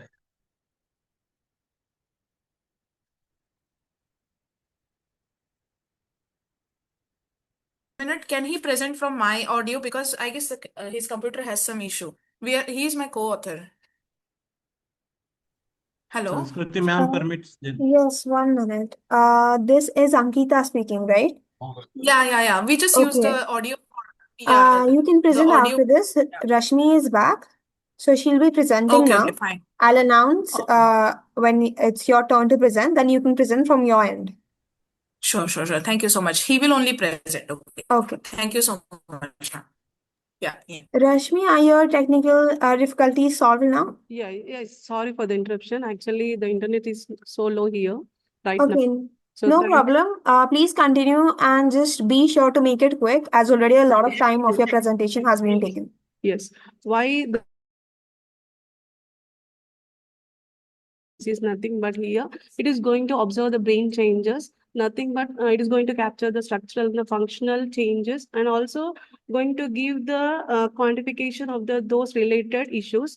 So here the main complex like challenge is nothing but the computational techniques.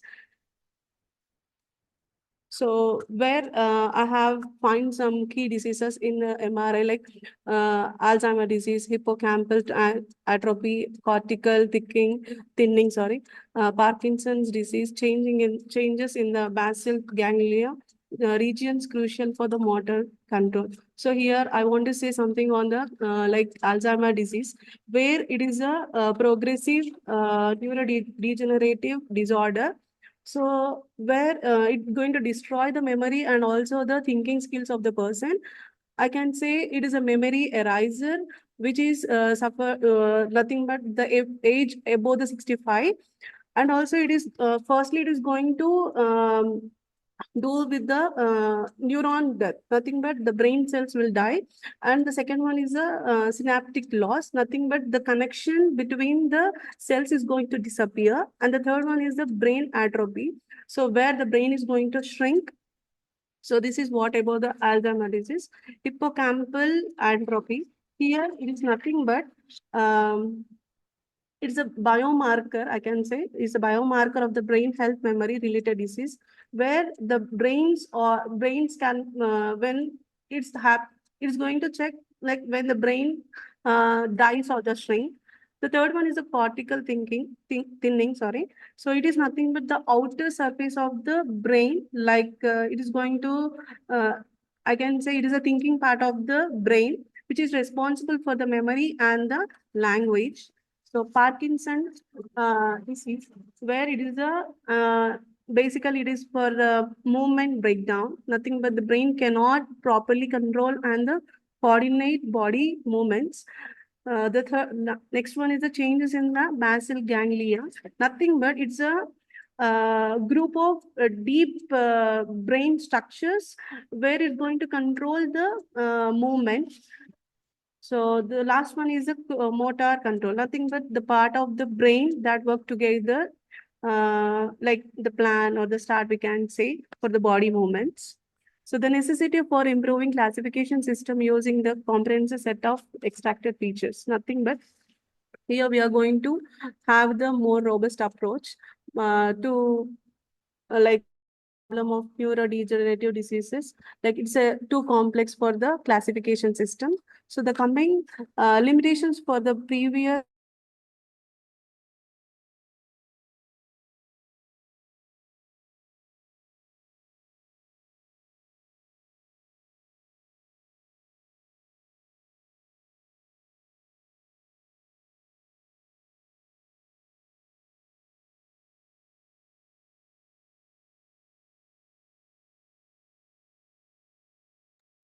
Rashmi, we can't hear you.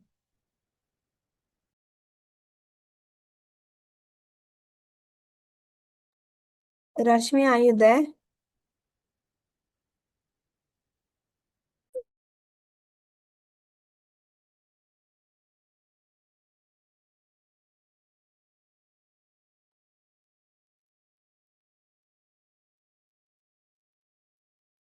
We'll be moving forward with the next presentation. Next, we have Suman Kumar presenting their paper titled Smart Fuzzy AI Modeling for Optimizing Low Carbon Practices in the Construction Industry. Hello. Now am I audible to everyone? Yes, you're audible. Okay, thank you so much. Now I will share my screen.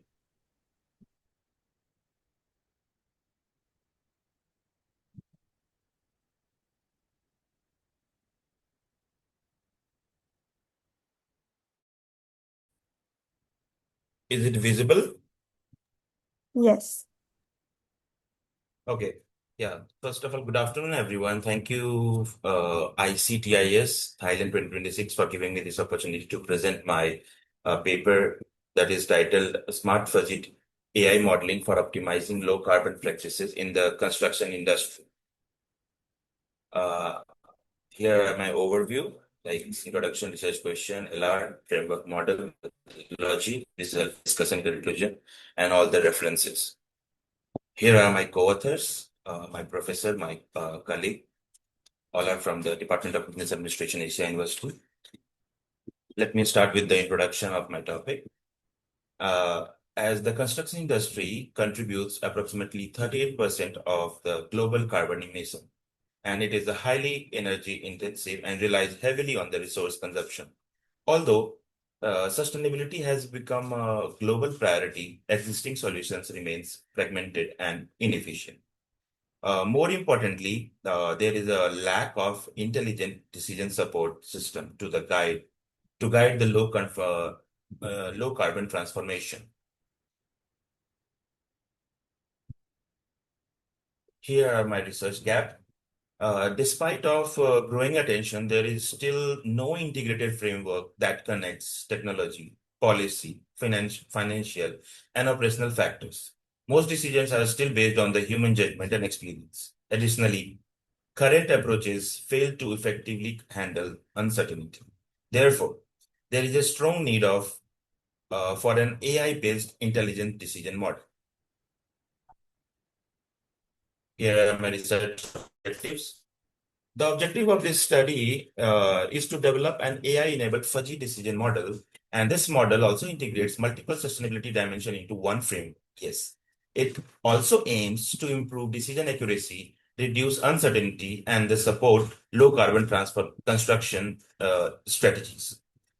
Ultimately, it provides a structured tool for the industry practitioners, all the industry practitioners, especially my theme is construction industry. Let's talk about the literature review in the form of decarbonization, AI, and technology. The literature also highlights two main sources of emission: embodied carbon and operational carbon. Embodied carbon, especially from the materials like cement and steel, is becoming increasingly critical. Researchers emphasize the importance of a life cycle perspective. This means sustainability must be considered from design to demolition. Now comes to the part of AI and technology of the literature. Recent studies show the AI technologies such as BIM, IoT, and the predictive analytics can significantly improve the efficiency. These technologies help optimize resource usage and reduce emissions. However, all these challenges such as high cost, limited digital readiness, and data integration issues are still exist. This limits their whispered adoption in the construction sector. Now come to the methodology overview part. My study adopts the fuzzy Delphi method combines with the AI-based framework, which first we identify the key evaluation criteria. Then we use the expert opinions which are collected and processed during the fuzzy logic method. Finally, we construct a multi-criteria decision model that handles the uncertainty effectively. And these are like a step-by-step model development. Now comes on for the data collection.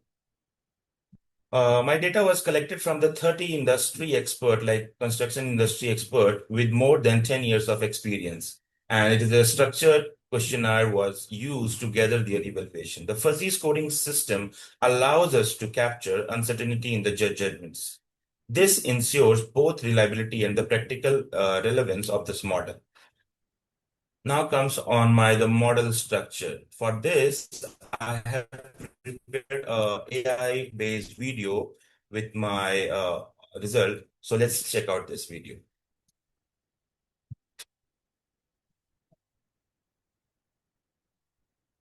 Can you hear the sound of the video? Wait. No. Now.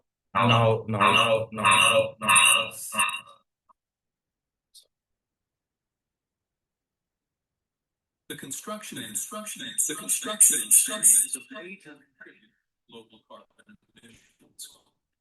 Despite growing pressure for sustainability, decision-making remains inefficient.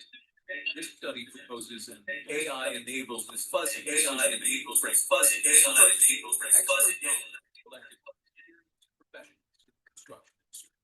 Then the fuzzy Delphi method is used to help uncertain, refined expert evaluations. The refined data is processed into AI-based decision. The model evaluates 9 key dimensions, including technology,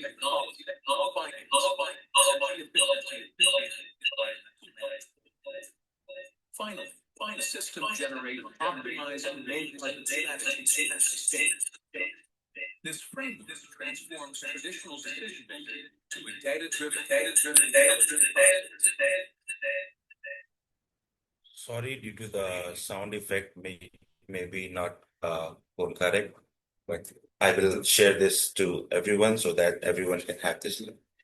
So the next is the results section. What are the results and findings of my study?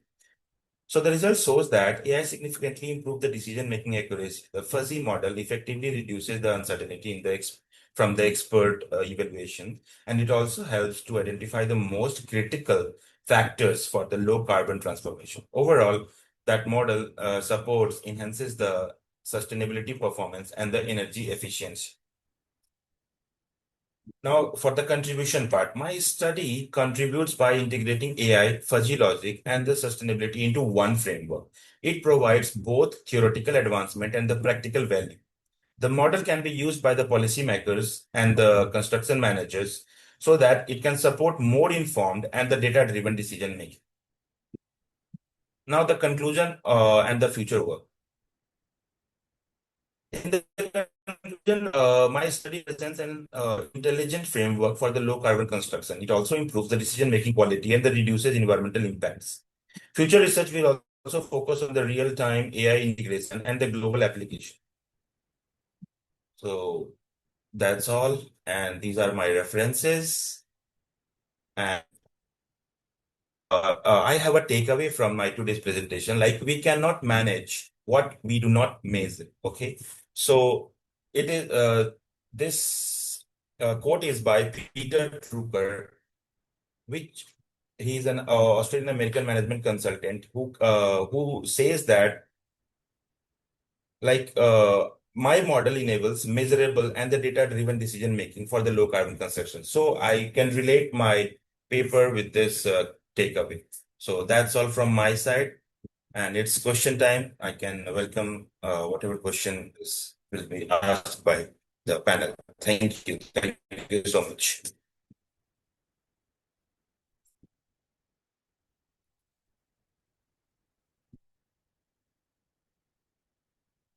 Hello? Hello? Yeah. You're audible. Like, Are there yeah, any I have. questions, session chair? Yeah, Suman, Yes, sir. you said your model is trying to optimize low carbon practices and all, right, in the industry. So, from the Yes, point sir. of view, the data set, what type of data set have you applied? Any data set, or have taken any direct data from the industry expert set? No, sir. Existing We data have set, or else, yeah. Go no, ahead. not existing data set was there. Actually, we have collected, we have, as per the criteria and the aspect, because in the fuzzy Delphi method, FDM, we run the data on based of criteria and the aspect. So, as per our criteria and the aspect, we make the measurement scale, and on that, using that only via Google form, we shared with the 30 expert from the construction industry, and we get the output from them and we make the result.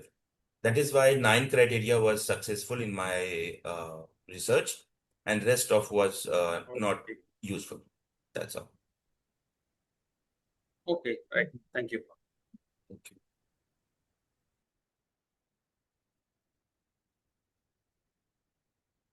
That's from my end. No question you, from sir. my side. Thank you. Thank you, sir. Thank you, Suman, for your presentation. Thank you so much. Rashmi, are you back?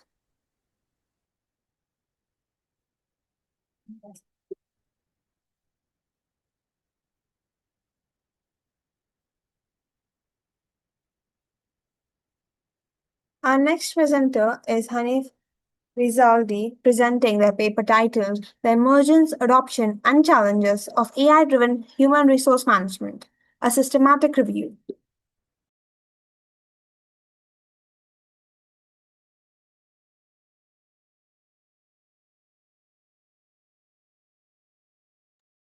Hanif, please start your presentation. Ma'am, Ankita here again. Sorry to interrupt. Ma'am, he could not connect and he emailed the same thing to the organization. Yeah. So it's okay if I present on the behalf. Yeah, sure. Just make sure that you finish within the time limit for each presentation. Sure. Just give me a minute, or maybe yeah. I'll just do it right away.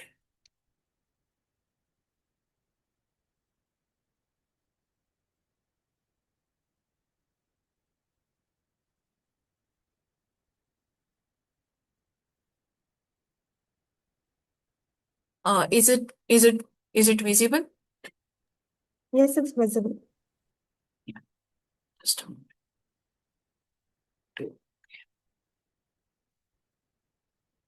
Okay, so I'm presenting on his behalf. Yeah. The topic for the paper is AI-driven human resource management, a systematic literature review on emergence at the past paper. So we include the paper from 2019 to 2024. And thank you so much, ICTIS, for giving an opportunity to present our SLR paper for the reference. Moving further, we included a total amount of 18 Scopus index studies, and the total 5 years of coverage we focused on. So the review scope is that this is a systematic review which analyzes the transformative impact of AI on HR practices, which identifies the driver of emergence and the critical success factors for adoption and the ethical barriers that hinders a long-term organization value. The strategies we evaluate for the study is first is we look after into as administrative past, which historically HRM served as a support function focused on payroll processing, compliance monitoring, and the manual documentation. Second one is a revolutionary shift. Because of AI enabled the business to automate the operational procedures, which shifting the focus to the workforce planning and the performance analytics. Thirdly, the strategic force. HR is now a force behind the organizational success, which utilizing machine learning to predict the engagement and optimizing the talent retention. And finally, the analytical capability, which advances the tool set that provide a high precision decision-making insights that were previously impossible with the traditional methods. Core theoretical frameworks include STS theory, which optimizing the human processes and technological system together to ensure the performance. Then we have a TAM and UTAUT because it's a AI adoption based research. So TAM and UTAUT is majorly focused on the same, which explaining the adoption via perceived utility, ease of use, and organization support. So these are the variables under the theory. Lastly, we have the responsible AI, which framing the governance via fairness, transparency, and the data privacy requirements. Moving further, we have a systematic review process, which include the identification, which is initially searching a database using a keyword like AI, HRM trends, and HR practices. Then the second procedure is a screening, which Prisma framework we use, applied to the peer review in English article because there are other non-English articles also available. So we just focus only on the English one. Then the eligibility, which as I said earlier, application of the Scopus Index from the year of 2019 till 2024 criteria. And lastly, the synthesis, which is having a thematic synthesis using a bibliometric software analysis. The emergence of AI and AI HRM is includes operational efficiency, which automates the repetitive task like resume screening and payroll. So, which is a main important ingredient of the HR practices. It also provide a strategic alignment, which linking the HR outcomes directly to the business goals via data. And thirdly, it has a predictive power, which is helping utilizing the machine learning to spot the workforce patterns early. Lastly, it has a customization, individualize the employees' development and engage the strategies. We further studied into the critical adoption factors, which comes with the transparency. Transparency stated that employees must understand how the algorithm decisions are being made to foster the trust. Another is a usability, user-friendly interface that do not require the deep technical coding knowledge. Thirdly, the perceived utility, the degree to which HR managers believe the tool enhance their job performance. Fourth, AI literacy, the skills level of workforce to interact effectively with the automate the system because everyone perceive AI differently. Then the fourth is organizational support, which is stating that availability of the technical resource and the culture that encourage the innovation. Lastly, the ethical alignment ensures the technology matches the human values and empathetic treatment.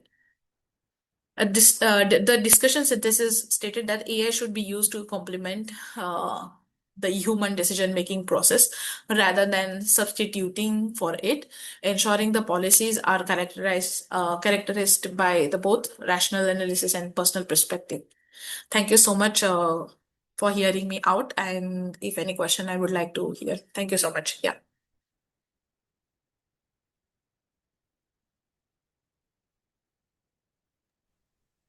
Just only the suggestion is there will be. You can include a future research framework or proposed model to move beyond this review into an implementation part. Sure, sir. Thank you so much. Yeah, it's included in the paper, but sorry, I didn't put it in the PPT because initially my co-author was presenting this one. Yeah. Okay, that's fine. Okay. Thank you so much. No Yes. questions from my side. Okay. Thank you, sir. Thank you so much for your guidance. Yes, sir. Thank you, Ankita, for presenting. Thank you so much, ma'am. With that, we have concluded all the presentations for today. I would like to thank all the authors for presenting their papers, along with the participants for staying until the very end. On behalf of the organizing team, thank you for your continued support to ICTIS over the years. We look forward to welcoming you again at the 12th edition in 2027. I hope this session has been informative and enriching. All presenters will receive their digital certificates via email within 2 working days. The application process will be completed within 7 to 8 months. Kindly extend your cooperation to the ICTIS 2026 team during this process. I would also like to thank our session chairs for effectively chairing the session. As a token of our appreciation, we present these certificates to you, sir. Thank you. Thank you. Thank you, ma'am. Thank you, sir. Thank you, ma'am. Dr. Ravi, would you please like to share any closing remarks? Yeah, I would like to share few things to all the speakers, particularly if they are new. Already, Ankita is, I think, well equipped with the presentation. So, reminding people when they are presenting the things, one thing they should keep in mind, like instead of giving the literature survey and all, the main focus should be on the what you are proposing and how it differs from the literature survey that you have done. That is the major thing that we need to focus, because we have limited time, hardly 10 to 12 minutes and all. And what we are results oriented point of view. These three factors need to be kept in mind while presenting any conference point of view. That's it. Nothing else from my end. Thank you for that insight, sir. Professor Srinivas, would you like to share any closing remarks? Okay, ma'am. Thank you. Thank you to all presenter and the participants. Okay, we have to come to end of this insightful and engaging technical session. I would like to sincerely appreciate all the authors for their excellent presentation, the participants for their active involvement and the thoughtful discussion. Today's session highlighted the innovative applications of an AI and cloud technologies, practical solution to real world problems. As innovation is the outcome of a habit, not a random act, I hope the discussion today have sparked new ideas, encouraged collaborations, inspired the further research. I would also like to thank the organizing committee for giving me the opportunity to the work as a session chair. I wish all the researchers great success in their future academic and professional endeavors. Thank you once again. Have a wonderful day ahead. Thank you. Thank you very much. Thank you, sir, for encouraging words. Now, I request everyone to please turn on their camera so that we can have a quick snapshot of the session.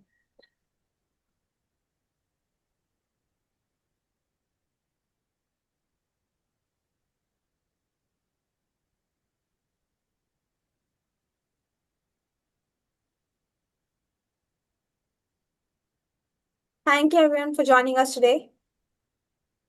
Have a good day. Thanks a lot. Yes. Thank you, ma'am.